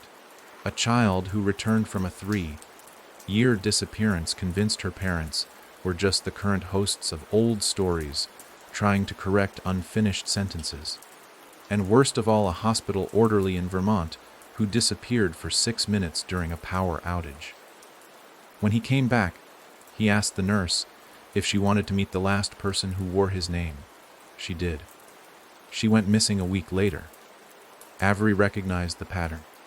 The stories were becoming mobile, no longer trapped in mirrors, no longer tied to a clearing in the woods. Now they wore people, walked in daylight, passed from voice to voice like a riddle with no answer. And the Black Book, it wasn't just recording anymore, it was seeding. Every time I write, Avery said aloud, it's reading. And when it reads, it releases something. Hartley leaned against the wall, pale, then stopped writing. But that wasn't the answer, because stopping meant silence, and silence meant surrender. The archivist had survived on silence for decades, thrived in unspoken stories, in grief too heavy to say aloud. The moment Avery stopped writing, she would lose the right to tell it. The story would be told for her, and that was worse than any mimicry. That was erasure. No, she said, I keep writing. But I change the structure. I don't just write what happened. I write what's coming. Hartley stared. You want to predict the story? No, Avery said. I want to corner it. I want to give it a future that ends on purpose. Because stories like this don't die in fire. They don't drown. They don't starve. They end when someone finishes the last sentence before it can. That night, Avery sat at the table with the book open. She didn't add a memory. She wrote a warning. The archivist walks now, but it needs a listener. It needs belief. And if I can name the shape it wears next, I can close the chapter before it begins. She thought of the boot print, of the name scratched into the book's final page, of the whisper through the mirror she's walking. Then she wrote the next line. She's not my mother. She's the archivist in a shape it thought I'd follow. The book trembled, then stilled, and Avery smiled, because for the first time, the story hadn't replied. It had hesitated. It started with the scent, not something putrid or foreign, not the stench of rot that marked so many of the archivist's visitations. No, this scent was soft, familiar, the kind of smell that slipped under memory like water beneath a door. Lilacs. The exact kind her mother had grown in clay pots on the windowsill, back when the house had been full of sunlight and stories meant to calm, not claim. Avery woke to it, not from sleep. She hadn't truly rested in days, but from a haze of thought. Her head slumped over the black book like a sentinel that had drifted off for half a heartbeat too long. Her pen was still in her hand. The tip bent against the paper, a sentence half finished. If she wears the name, I have to wear something stronger. She looked up. The scent grew stronger, and when she turned, she saw the figure standing just inside the doorway, framed by a morning light that didn't belong to any sun she knew. It was her mother, but not. Same eyes. Same dress. Even the ribbon, tied the way Ameline used to, off sent her like she'd done it in a rush and hadn't looked back. But the posture was wrong. The mouth too still, and most of all, the silence around her wasn't just absence of sound. It was waiting. Avery stood slowly, her throat dry. You're not her. The figure tilted its head, a motion that felt copied from memory, like someone mimicking a childhood video they'd watched too many times. When it spoke, the voice cracked through the air like a pin dropped into still water. Then who am I? The question wasn't taunting. It wasn't hostile. It was curious, like a child holding up a mirror and asking why it doesn't blink. You're the shape it thinks I'll follow, Avery replied, stepping around the table, putting her body between the figure and the black book. But I know what you are now. You're not a ghost. You're a draft. The figure blinked once and smiled.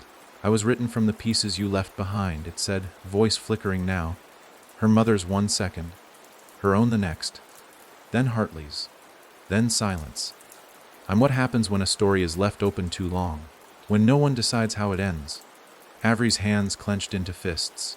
So you came to finish it for me. The thing shook its head. I came because you wrote the ending, and that means it's my turn to become the beginning. Avery's pulse hammered. This wasn't just mimicry. This was escalation. The archivist had moved past reflecting the past. It was now trying to shape the future, to inhabit her decisions before she made them, to make her chase shadows that spoke in familiar tongues, hoping she'd step back into the narrative it wanted to write. But she wouldn't. Not this time. You think wearing her face will undo what I've sealed, Avery said. But all it does is show me where to cut the thread. The figure took a step forward. The air pulsed.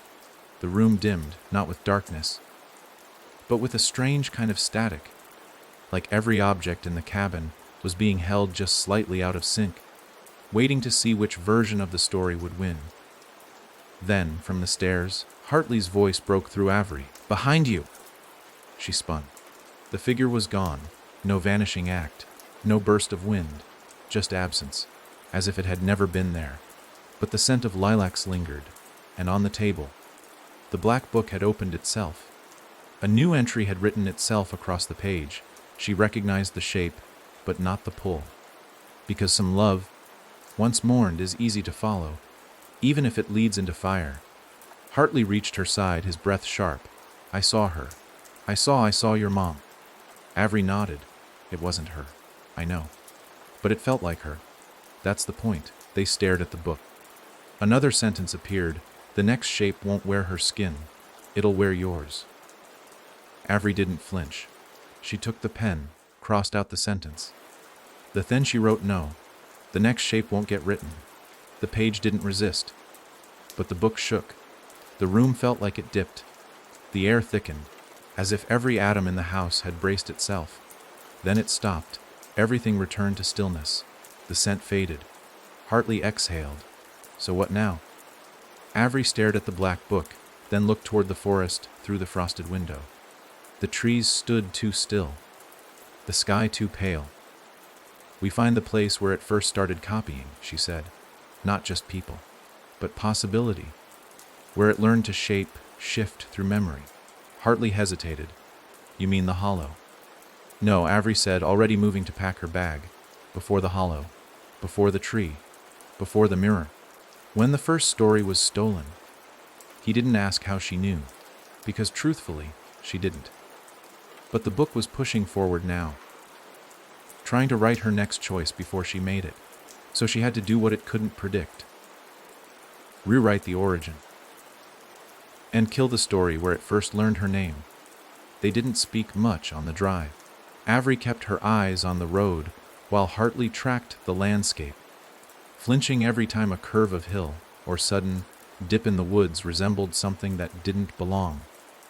A hunched figure, a watching face, a mirror half buried in snow, but nothing chased them. Not yet. The silence between them wasn't tense, it was measured. They both knew something waited at the end of this path, something older than the hollow, older than the archivist, maybe older than story itself. Not evil, not even sentient in the way people imagined, just hungry, and it had been feeding on unspoken things long before either of them were born. Avery had the location marked in her head, but not on any map. It came from something she'd read between the lines, beneath the pages, really, of her mother's buried journal. A phrase that had appeared 3 times, each time more distorted than the last, the place without mouths. No coordinates, no town. Just a direction where the birches bleed and the crows turn back. They reached the ridge by dusk. A line of pale trees stretched before them, leafless and skeletal, their white bark peeling in long strips like flayed skin. There was no wind, not even birdsong, and the moment they stepped between the first 2 trunks, the temperature dropped 10 degrees. The forest here was dead, but it hadn't died naturally. Something had taken the noise first, then the color, then the names. Hartley stopped and pointed at the nearest tree.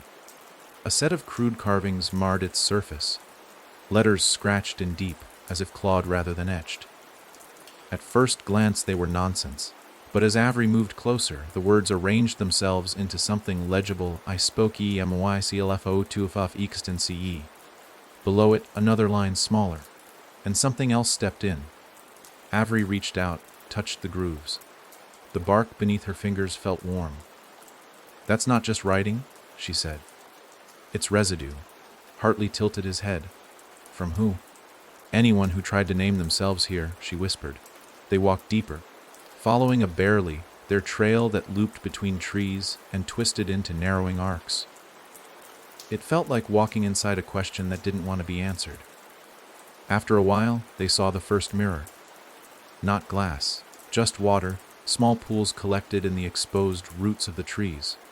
But the reflections were wrong, too sharp, too deep. Avery glanced into one and saw not her face, but a version of herself younger, mouth sewn shut with red thread. She pulled away with a gasp. Hartley crouched beside another pool. These aren't visions, he said quietly. They're drafts. Like the archivist is building versions of you it hasn't told yet. Avery nodded. Or maybe it's remembering ones it already used. She closed her eyes. pictured her mother humming in the kitchen, her father scribbling in the margins of books too old to hold together. All that time, they'd thought the hollow was the source. But now she saw it clearly. It had only ever been a symptom. The disease lived here. They reached the heart of the forest just as the last light failed. And there it was. Not a tree, not a cabin, a structure made of story itself. A monolith, maybe 10 feet high, of pages and torn cloth and pieces of bone lashed together into the vague suggestion of a tower. No entrance, no door. Just a seam down its center, pulsing faintly with a dim orange glow, as if something alive paced behind it. Avery stepped forward. The pages rustled, not in wind, but in reaction. They had no titles, no chapters, just sentences repeating over and over, "I didn't want this. This isn't how it was supposed to end. That's not me. That's not me. That's not me." The phrase crawled across the surface like worms. Avery reached out and the seam split, folding inward like a mouth welcoming her home. "Stay here," she told Hartley. "No way in hell." She gave him a look. "If it starts copying me again, I need someone outside the loop." He hesitated, jaw clenched, then nodded. She stepped inside. The light didn't come from any source she could see. It just was bleeding from the surfaces like old blood through gouges. The interior was taller than it should have been, spiraling upward in impossible geometry, each layer stacked with more pages, more symbols, more fragments of lives someone had tried to rewrite. Avery moved slowly, and with every step, the structure responded. Words shifted to follow her, sentences rearranged, folding her memories into new configurations. She read Avery Black was never born. She was found. She was formed. She was written by the need to end someone else's story. She touched that line. It vanished. In its place, another Eriseth was the name left behind when the real one burned. Avery's knees buckled. Because that felt true. The archivist hadn't just written her into the story. It had written her after someone else had been erased. Used the scraps, the silence, the leftover shape of a person no longer remembered, and that person might have been her. Not the version she lived in now, but the one she should have been. Before the mirror, before the hollow, before the archivist wrote its first lie, she reached the center. A pedestal stood there, made of black wood and teeth. On it, an unfinished sentence carved into stone. "If you speak it." Avery reached for the pen laid across the stone slab. She picked it up and wrote, "You end it." The tower shook, screamed. Every page caught fire, not with flame but memory. The fragments collapsed inward. The walls folded in on themselves. Avery turned and ran. Outside, Hartley saw her emerge as the structure groaned and cracked behind her. "What did you do?" He shouted over the roar. "I named the last page." They ran as the tower collapsed into itself with a final, echoing word, "Enough." When the noise died, there was no rubble, no ashes, just silence. Real silence. A place no longer hungry. Avery looked up at the night sky, and for the first time it didn't reflect anything but stars. They waited until morning before moving again. Not out of fear, but out of caution. The kind that seeps in after you survive something that shouldn't be survivable. The clearing where the story tower once stood was now just forest. Ordinary trees, no trace of ash, no scent of smoke, no bones in the soil. As if it had all been a fever dream folded inside memory, too strange for daylight to accept. But Avery knew better. She could feel the weight of what she'd done pressed into her bones like scar tissue. Something had ended. But endings in places like this weren't permanent. They were pauses, breath caught in the throat of something still trying to rewrite itself. Back in the cabin, things felt different. Not safe, not clean, but less crowded. The air didn't hum with the same undercurrent of watching.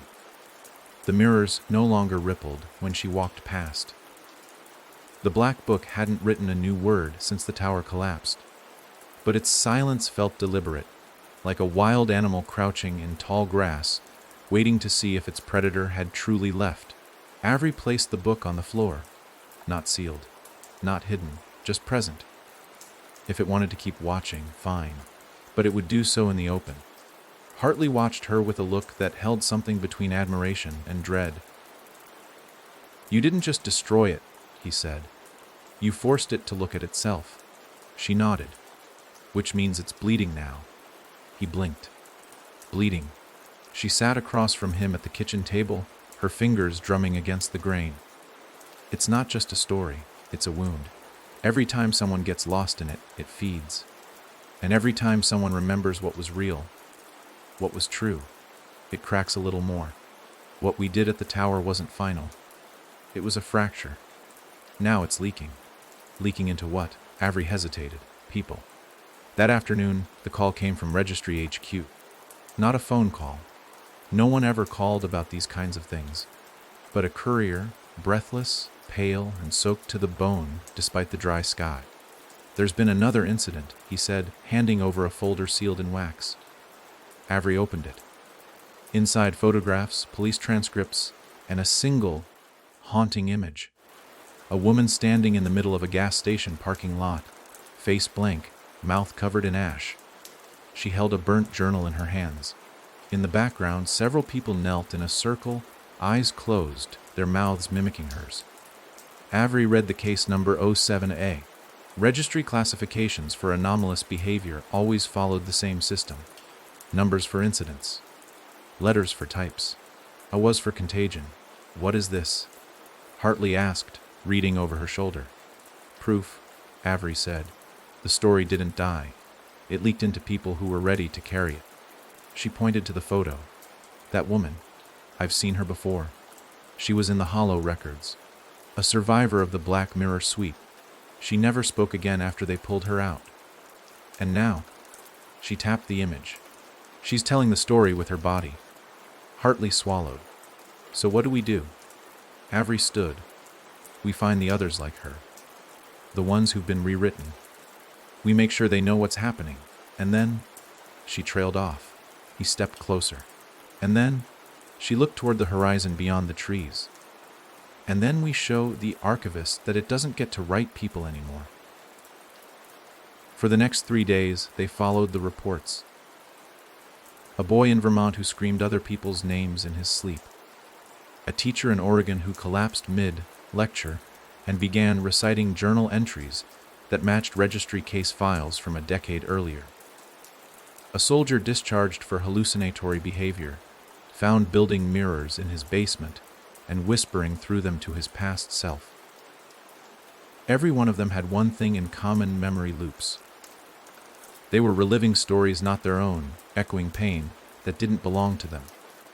And somewhere deep inside, Avery recognized the pattern.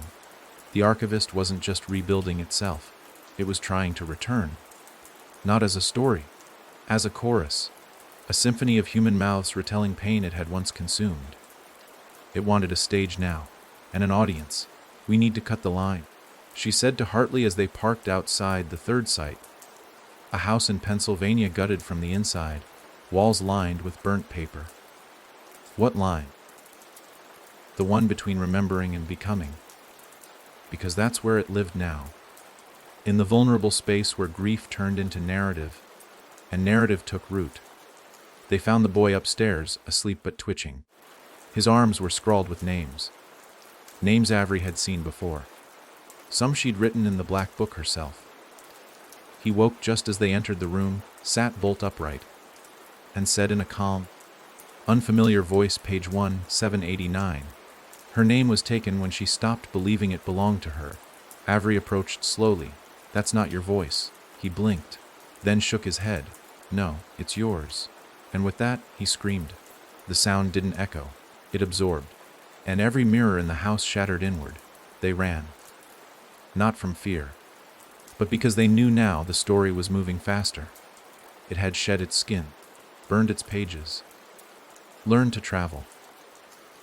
And if they didn't get ahead of it, soon it wouldn't need pages at all. It would speak from the mouths of anyone who ever forgot who they were. The archivist was no longer a record. It was a virus. And Avery Black, she wasn't just a survivor anymore. She was the last editor alive. By the time they reached the next town, The archivist had already arrived, not as a person, not as a mirror. This time, it had slipped in through language, coated the air with old stories, like dust hanging in a house left unlived in. You could feel it in the way people paused mid-sentence, like they'd forgotten how to finish their own thoughts, in how they told their memories with too much clarity, like they'd been rehearsed. Children hummed songs they shouldn't know, their eyes distant. Librarians rearranged shelves by the weight of grief. There were no screams, no deaths, no blood. Just a silence so perfectly shaped it was weaponized. Avery knew better than to walk in loud. The archivist was always listening now, especially for her voice. So she whispered when she spoke to Hartley as they passed through the cracked glass door of the town's community center. "I think it's gone beyond copying," she murmured. "It started curating." He looked at her. "Curating what?" "Belief," she said. "It doesn't need to invent anymore. People are doing the work for it, telling the stories back to each other. That was the most dangerous evolution yet. Not possession, not mimicry, permission." The auditorium was filled with people, eyes closed, seated in rows like a congregation. But there was no speaker, no stage. Just a single table at the center of the room, and on it, a book that looked almost identical to the one Avery had kept locked in the cabin. Except this one pulsed. It breathed. As they stepped closer, Avery saw the pages turning themselves, slow and deliberate, as if savoring every line. The people in the room began to hum, not a tune, a tone, like a tuning fork held to the soul. Hartley flinched. "It's reading them." "No," Avery said quietly. "They're reading it." Without knowing, she approached the book, and in the middle of the open page, written in clean, perfect ink, Avery Black, editor. Failed. Her blood went cold. She felt the story press against her ribs, a pressure she hadn't felt since the tower burned. It was trying to overwrite her again, reframe her choices, recast her role. A new sentence began forming beneath the first. She grabbed the page before it could finish and ripped it out. The room gasped, not the people, the space itself, like the air had expected that page to finish and had been waiting to inhale it. Now it choked. The humming stopped. One by one, the seated people opened their eyes. But they didn't look afraid. They looked hollow. Every face stared at Avery and spoke in unison. "You can't edit what's already been believed." The words hit her like a punch. Because she knew they were right. She couldn't erase what had already sunk in, but she could still redirect. She held the torn page up. "This story lied to you," she said. "It doesn't protect your memories. It feeds on the parts you've stopped questioning." They just stared. So she did what she hadn't done since the hollow. She began to tell her version, out loud. Not to herself, not to the book, to them. She told them about the first mirror, the mimic, the pages in her father's handwriting, the girl who remembered too much, and the archivist that twisted silence into gospel. As she spoke, the book on the table trembled. The torn page in her hand blackened at the edges. Hartley stepped forward and added his own story, his own version. How he'd watched his sister vanish into a reflection and come back talking in voices that weren't hers. How he joined Avery not to stop a curse, but to break a narrative trap. And something began to change. The people shifted. Not dramatically. Not like waking from a spell, just subtle adjustments. Postures straightening, lips twitching, brows furrowing. Remembering themselves. Because the story inside them was no longer unchallenged. It had competition now. The truth. The book flared with light. Pages turned faster now, wildly, as if trying to keep pace with the words being spoken. Avery stepped closer. "This isn't your voice," she told the crowd. "This book stole it. And now it's trying to rewrite me. But I'm not your character. I'm not your ending."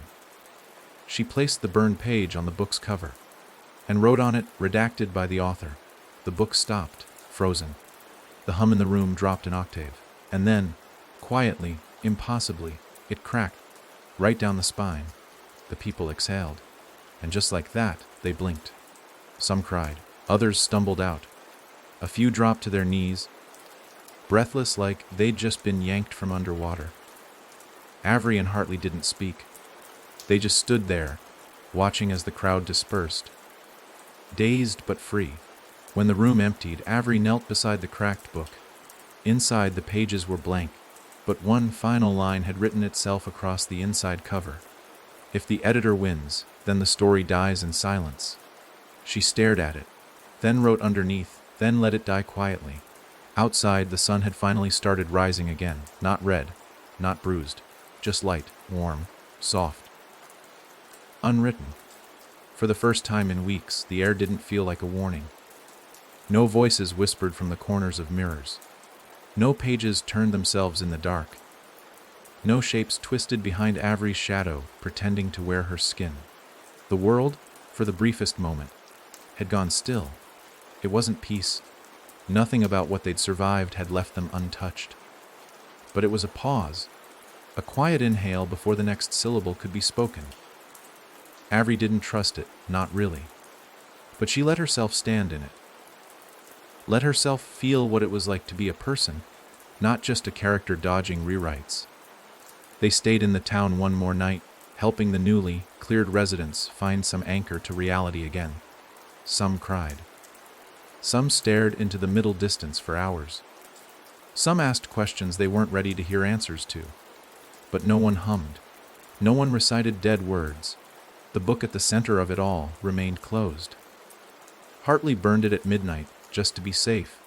The flames turned blue, then white, and finally left no ash. Avery watched it without flinching. Stories like that didn't deserve graves. But of course, it wasn't over. It never was. Because sometime after 3 a.m., she woke from a dream with a sentence ringing through her mind. Not spoken, but etched deep in a part of her brain stories like to borrow.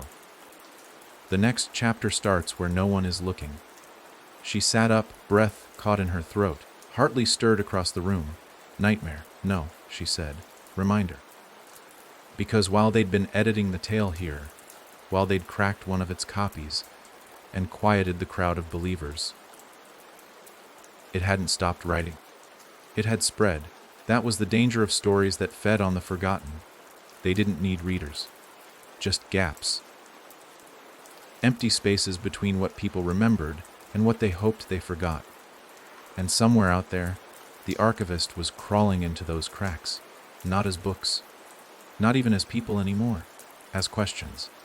By the time dawn cracked open the sky, they were already packed. Avery stood at the edge of the parking lot, eyes scanning the distant trees. "We have to go," she said. Hartley nodded, rubbing the sleep from his face.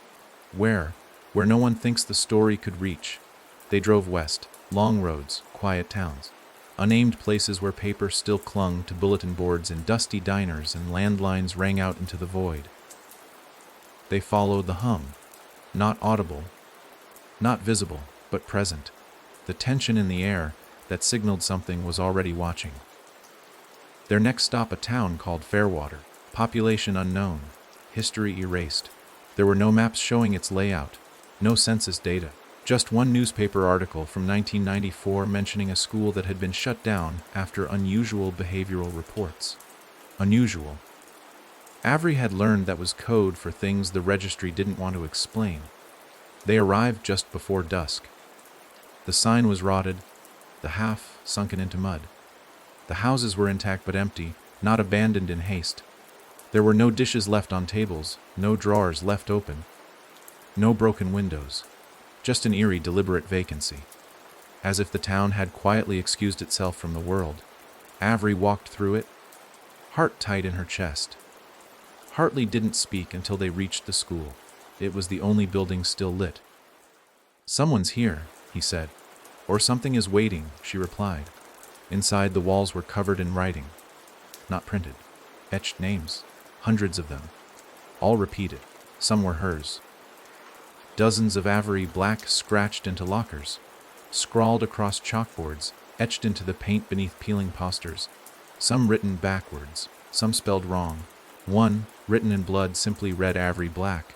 Rejected draft. She felt it like a slap, and in the center of the gymnasium a figure stood. It looked like a child, hair matted, eyes vacant, holding a clipboard. Avery stepped closer, every instinct screaming that this was no child. "Do you know me?" she asked softly. The figure looked up, spoke in a voice that sounded like three layered on top of each other. "You're the one who won't stay written." Avery didn't blink. "Good." The figure tilted its head. "We sent the others away, those who wouldn't believe. We made room for the better versions." Hartley moved beside her. "You mean you erased them?" "No," the child thing said. "We archived them." Avery took another step. "Where are they?" The figure pointed to the rafters. Hundreds of index cards dangled from the ceiling like prayer flags. Each one bore a name, a sentence, a fate. And in the silence, she could hear them rustling, whispering, trying to remember what they used to be. This was the core, not the hollow, not the tower. This school, this town, was where the archivist first practiced its story, where it learned to overwrite identity, swap endings, repurpose grief. Avery turned to Hartley. "We burn it? All of it?" She nodded. "Every draft. Every false version. Let the real stories find breath again." They set the fire just before midnight. Pages curled, paint cracked. Cards flared like moths catching flame. And as the gymnasium began to collapse inward, Avery saw them, faces in the smoke, people stolen, people half remembered. Each one blinking against the ash like waking from years of sleep. She stood outside, watching them rise, disappear into the night sky like memory scattering. When it was over, only the name Fairwater remained. And even that felt like a lie. They got back in the car, suit on their skin, silence clinging to their backs. Hartley asked, "Did we win this time?" Avery didn't answer, because she knew the story wasn't done. It had just gone quiet. And sometimes the silence between sentences is where the next chapter begins. By the time Avery and Hartley reached the next town, the story had stopped hiding. It no longer needed shadows or half-truths to slip through. It walked now, brazen proud, bold in its erasure. Not everyone saw it, of course. Most still went about their lives without noticing the odd repetition in conversations, or the way people seemed to lose pieces of themselves between sunrise and sleep. But Avery noticed. She always noticed.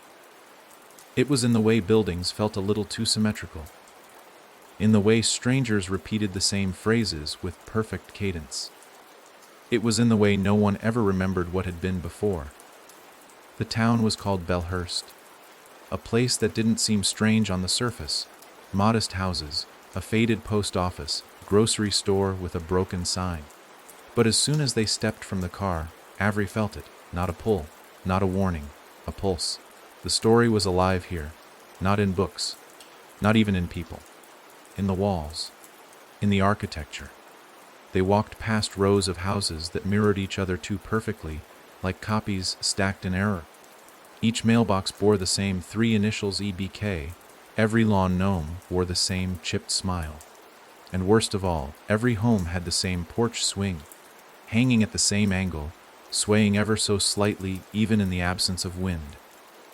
Hartley broke the silence. "You think it's mimicking towns now?" Avery's eyes narrowed. "No, it's rewriting them." They stopped in front of a large stone building, the town library, though the name had been scratched out of the sign. As they pushed the doors open, a gust of stale air met them, warm and wet, like breath from an open mouth. The shelves inside weren't filled with books. They were filled with boxes. Cardboard, black, sealed with wax. Identical. Hundreds of them, and each one labeled with a name. Avery opened the first one she touched. Inside a single photograph and a page of text, typed in career font. She recognized the face. The woman from the gas station parking lot, mouth blackened with ash. She read the file aloud. Subject C. Marin. Draft 7. Speech removed. Narrative redirected. Contagion index moderate. Classification passive vessel. Hartley moved beside her, lifting another lid. Same setup. Different name. Same photograph. Exactly the same. Avery stepped back. "They're not people anymore," she whispered. "They're replicas. filed by version number. Hartley swallowed hard. So this isn't a town. She looked around. It's an archive. That's when the whispering started, not from the boxes, from the walls. At first, it was a faint rustle, like wind moving through pages. Then clearer, sharper, until the words took form, redacted, rephrased, remembered. The plaster buckled. Paint cracked like aged skin. Avery backed toward the exit.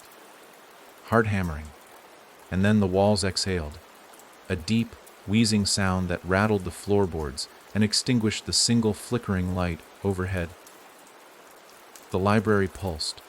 The whole building seemed to shudder as the story began to pour through the structure, not in form, but in structure itself. Every angle shifted subtly. The ceiling sagged. The door twisted. The walls curved inward, as if to trap breath, to trap them. Hartley grabbed her wrist. Move. They ran. The boxes flew open around them, scattering false pages, loose identities, narrative residue clinging to the air like fog. Sentences curled in the corners of the room, desperate to be heard, to be adopted. They burst through the doors just as the library groaned and folded in on itself. No explosion. No fire. Just silence. Avery stood in the street, chest heaving. Behind her, the library no longer existed. Only a brick wall, clean and flat, with no sign of a building ever having been there. Hartley stared at it. It's editing reality now. Avery nodded slowly. It's learned to leave no drafts behind. And that changed everything. Because the archivist no longer needed believers. It didn't need victims. It only needed a place to exist. And then it would write over everything else. A house, a family, a street, a whole history. Erased, rewritten, replaced. She pulled out her notebook, not the cursed one, just her own. She began writing furiously. Not what had happened, not what might. What must not? A list of real names, real stories, places and moments she swore to remember exactly as they were. You're making an index, Hartley said. I'm making a wall, she replied. Something it can't overwrite. Because if the story had moved into the bones of towns, then she would have to plant truth like seeds, real people, real words, things it couldn't touch without choking. The archivist had changed the rules. But Avery was ready to change the language. The first truth Avery wrote down was her father's name. Not the sanitized version from his registry file, not the one that had been twisted and simplified in the archivist's own fabricated drafts. The real one. The name he whispered when she was too afraid to sleep. The one he signed in looping letters on her birthday cards, always with the same crooked underline.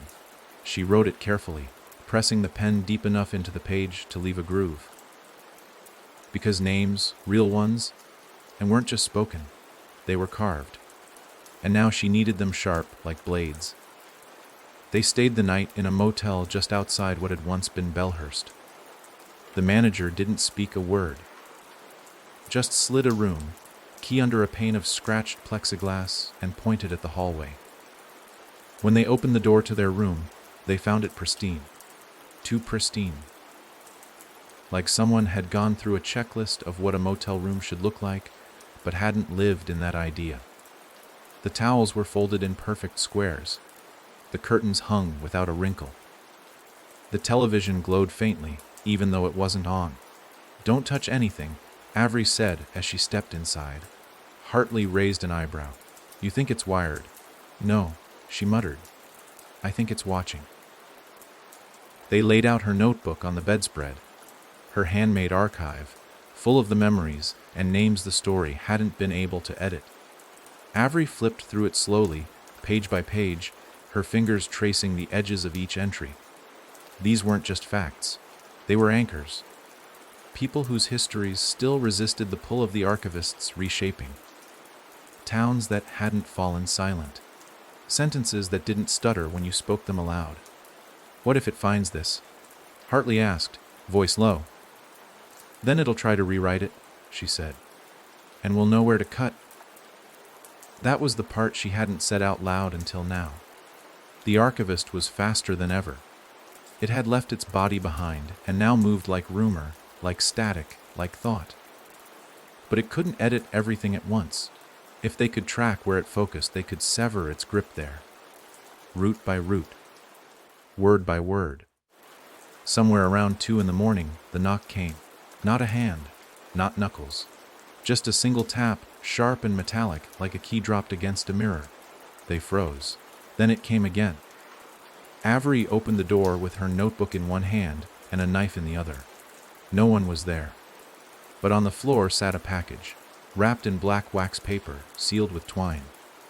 Hartley stepped forward, crouched, and examined it without touching. There was no name, no address, just a single sticker on the top. This is yours. You lost it. Avery stared at it, her stomach twisting. She recognized the handwriting. It was hers. She picked it up, unwrapped it. Inside, a book. Worn leather, cracked spine. It was her journal, but not the one she'd just written. This was older, burned at the corners. Water, damaged, torn pages. The one she'd buried after the Hollow incident, swearing never to read it again. And across the first page, a sentence she hadn't written: I kept your truth safe. Now let me use it. She turned to the second page. Her handwriting, but not her words. A full entry, written in her voice, telling a story she didn't remember living. How she'd wandered into a town that didn't exist, met a girl who wore her name, and agreed to trade places for a night so she could finally rest. I didn't write this, she whispered. Hartley leaned over her shoulder. Then who did? Avery stared at the final sentence on the page. The girl is still waiting to switch back. She slammed the journal shut, heart pounding. It's not writing fiction anymore, she said. It's creating alt history, versions of events that almost happened, things I could have done, and if I read enough of it, it'll become real. Hartley finished. That was the archivist's latest weapon: plausibility.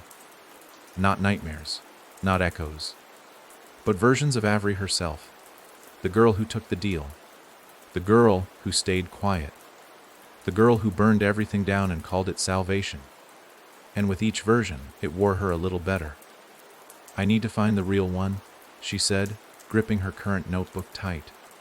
The first truth, the thing it hasn't twisted yet. Something too loud to copy. She thought of her mother, not the imitation.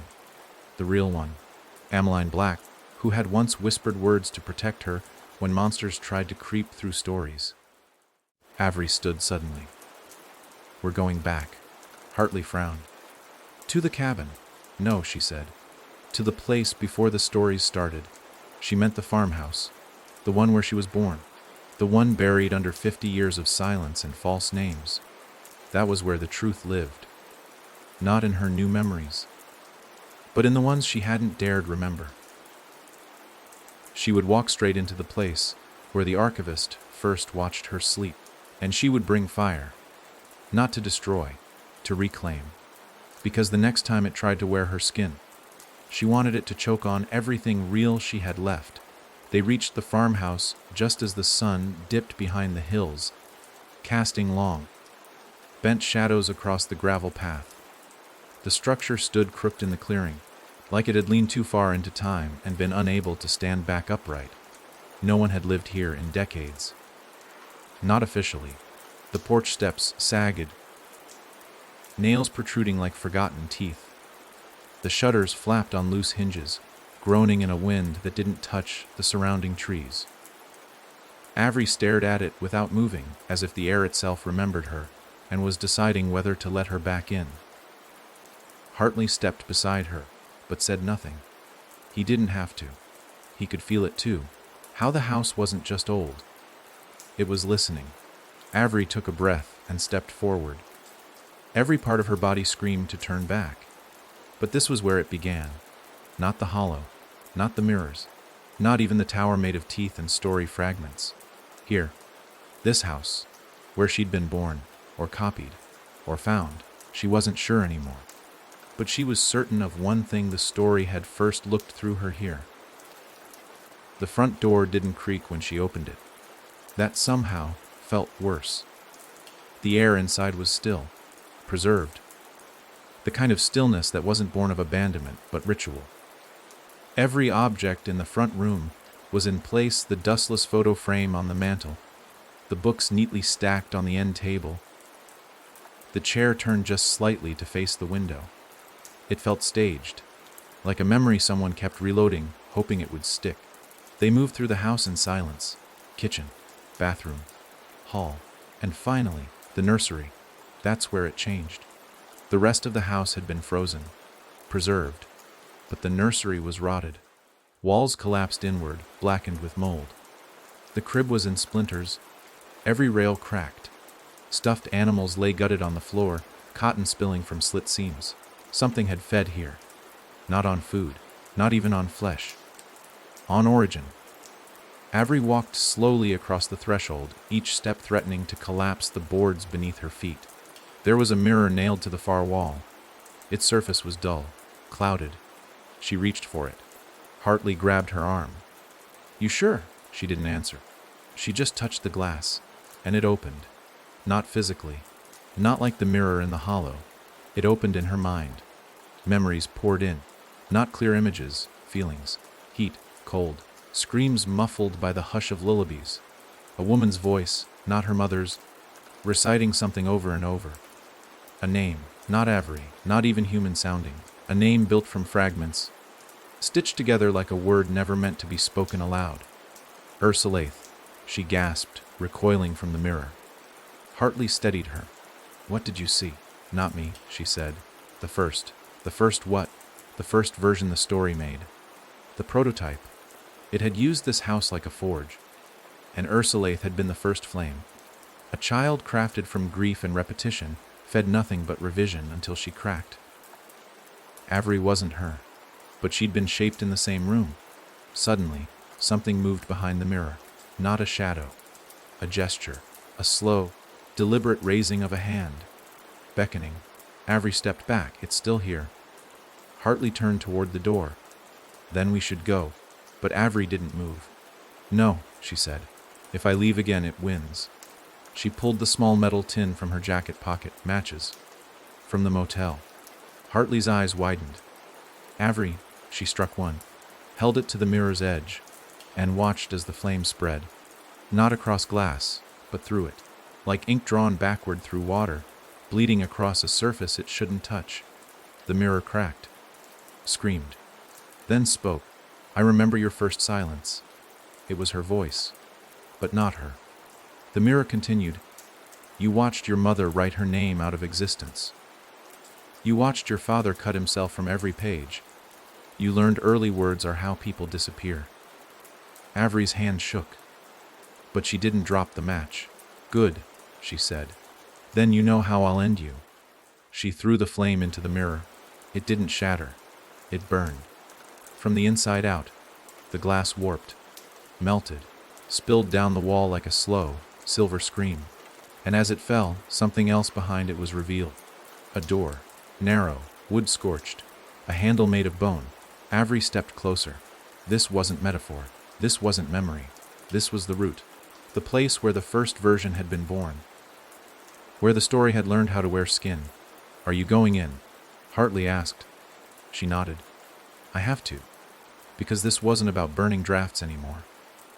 This was about reaching the final page. Not to read it. To rip it out." She opened the door and stepped into the dark. The moment Avery crossed the threshold, she understood the door had never led to a room. It led down. Not physically. There were no stairs, no tunnel, but inward, like a spiral folding into her own history. There was no light in this place, and yet she saw everything. Not with her eyes, with memory, with guilt, with all the pieces the story had left out. The world she entered was built entirely of forgotten drafts, places and people the archivist had tried to delete, but hadn't fully buried. They hovered in the air like ash, half-formed and whispering, waiting to be remembered or destroyed. She walked slowly through the corridor of nothing, feeling the walls shift with each step. At first they were smooth black, polished like obsidian. But the farther she went, the more they began to show text. Not words, not pages, just remnants, fragments of sentences, names, choices. All of them hers, yet not. All of them beginnings she had never taken, endings she had barely escaped. Hartley's voice echoed from behind her. "You sure this is the way?" She didn't look back. "No, but it's where the story started, and that mattered more. Because somewhere at the core of this false architecture was the seed. The first word. The original narrative choice the archivist had used to create its web. Before Avery. Before mirrors. Before memory turned into manipulation. They came to a chamber without a ceiling. A massive, open space where the ground felt spongy and alive, pulsing beneath their feet. In the center stood a podium. On it a book. But this wasn't like the others. Not blank. Not bleeding. Not reactive. It was closed. Bound in skin that pulsed like a heartbeat. No title. Just a deep indentation on the cover, as if a hand had pressed into it hard enough to leave a mark. Avery approached, cautious. The air around it was thick with tension, like static before lightning. "This is the first page," she whispered. Hartley narrowed his eyes. "You mean the first story?" "No," she said. "I mean the first lie." She reached for the cover. The moment her fingers touched it, the chamber changed. The walls began to flicker, shifting through faces she didn't recognize. Children, adults, elders, each one repeating a version of herself, smiling, crying, screaming. Some wore her face. Some wore masks. Some had no face at all. The voices came next, overlapping, dissonant. Familiar. You were supposed to forget. You were supposed to choose differently. You were just the vessel. Avery clenched her jaw. "I was never yours." She opened the book. It screamed, not aloud, but inside her head. Every voice the archivist had ever swallowed pouring out at once. And there, on the first page, was a single sentence scrawled in ink so dark it bled into the fibers. "The story begins with a stolen name." And below it, a name she had never seen before, but felt in her bones. Ursulaith Black. Not Avery. Ursulaith, the original. Not the story's draft. The first girl. And suddenly, everything made sense. Avery wasn't just a rewritten life. She was the mask placed over the face of someone who'd screamed too loud to erase. The archivist hadn't created her. It had buried her. "She's still alive," Avery whispered. "Somewhere in here." Hartley stepped forward. "Then we find her." "No," Avery said slowly. "We become her again." Because if she could reclaim the name, take back what had been hidden under layers of false narrative, the archivist would lose its hold. It couldn't edit what was already truth. But as she turned to the next page, the ink crawled, changed, rewrote. New words appeared beneath the first too late. She chose silence. And silence is binding. Avery's fingers gripped the edge of the page. She spoke, clear, firm, from a place older than the story itself. "I reject this." The book shuddered. Pages flared open, whipping in a spiral, trying to overwhelm her with versions. Memories not hers. Deaths not lived. Griefs not earned. But she stood her ground, the name echoing in her skull like a mantra. Ursulaith. Ursulaith. Ursulaith. It was her. It had always been her. She wasn't a replacement. She was the origin. And the archivist had built its kingdom on her stolen breath. The ground cracked. The podium split. And from the pages, a light bled through, warm, golden, not the sickly white of the archivist's hunger, but something real. A presence formed in the light. A girl. Her age. Same face. Different eyes. Eyes that had not forgotten what it meant to speak. "Are you ready to take it back?" the girl asked. Avery nodded. And they stepped into each other. Not merged, not replaced. Restored. The light surged. The chamber screamed, and the book turned to ash. Avery stood in the silence after. Heart still hers. Name finally returned, not as a weapon. As a witness, she turned to Hartley. "It's wounded now." He nodded. "But it's still writing. Then we keep editing." Because this was no longer a fight against a story. It was a war for authorship. And Avery, Ursulaith, was no longer just a character.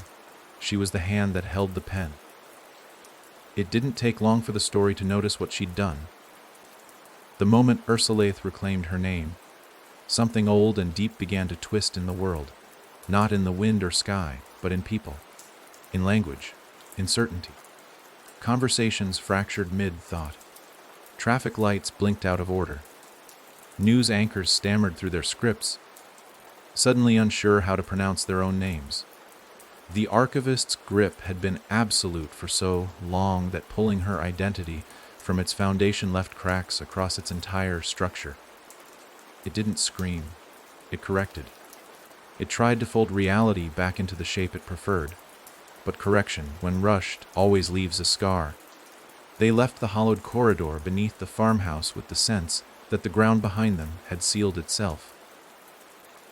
Like a wound, sutured not for healing, but for containment. The air outside tasted different, realer. The trees no longer leaned inward.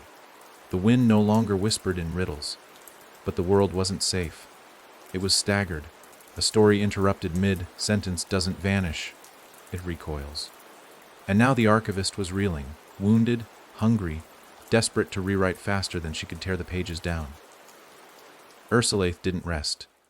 Couldn't. She spent the next day gathering everything. Every fragment of real memory she had left. Every person who could still tell their own version of things. She knew what had to happen next. The story had shown its hand, revealed its origin.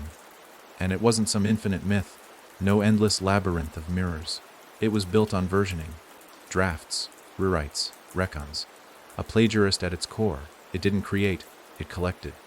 It had fooled people into thinking it was eternal when in truth it was just the loudest voice in the room.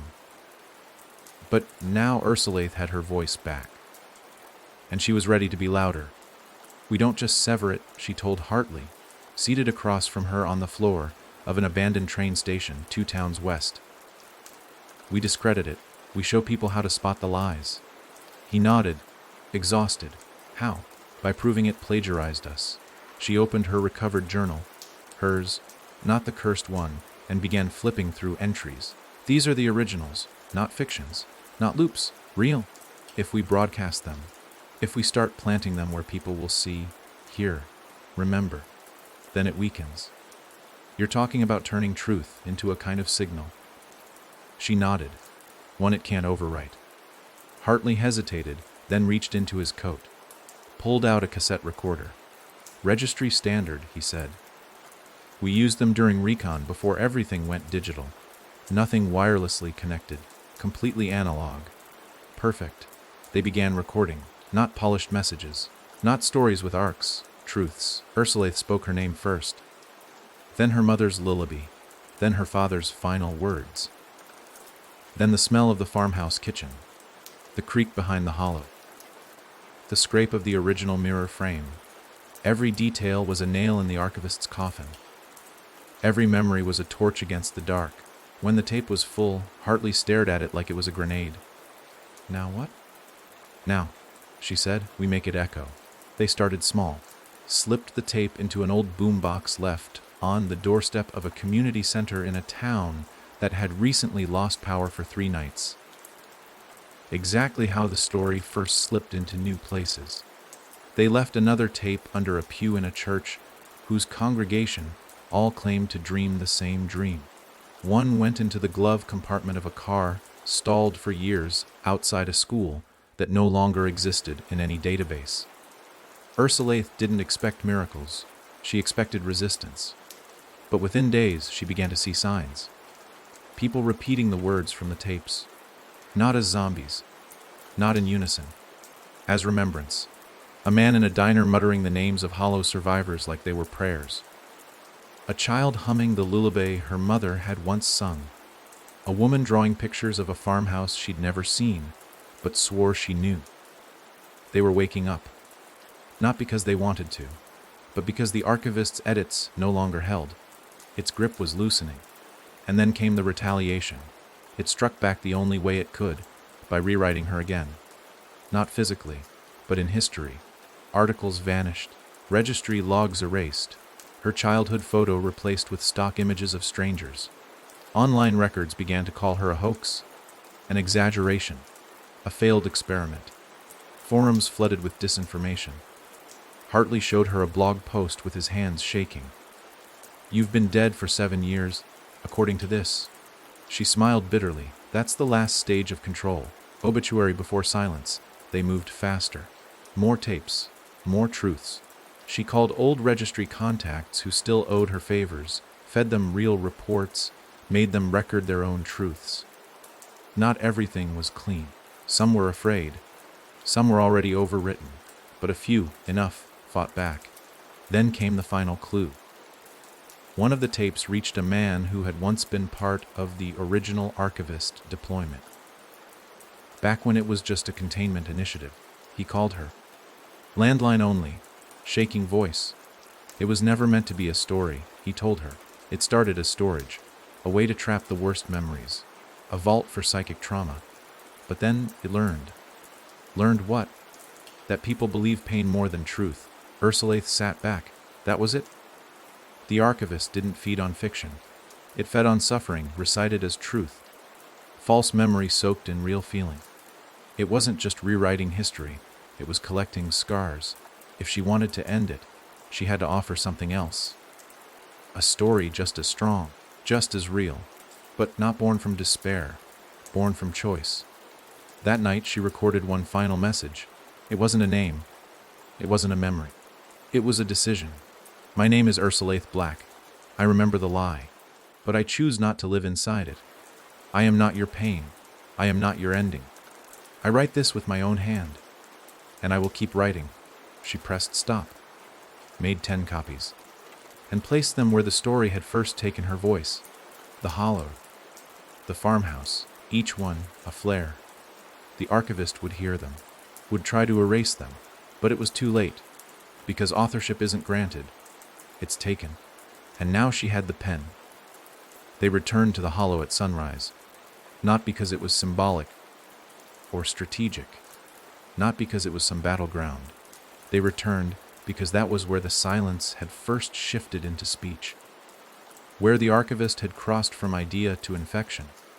It was where Ursulaith, then still called Avery, had first heard the story breathing in the walls.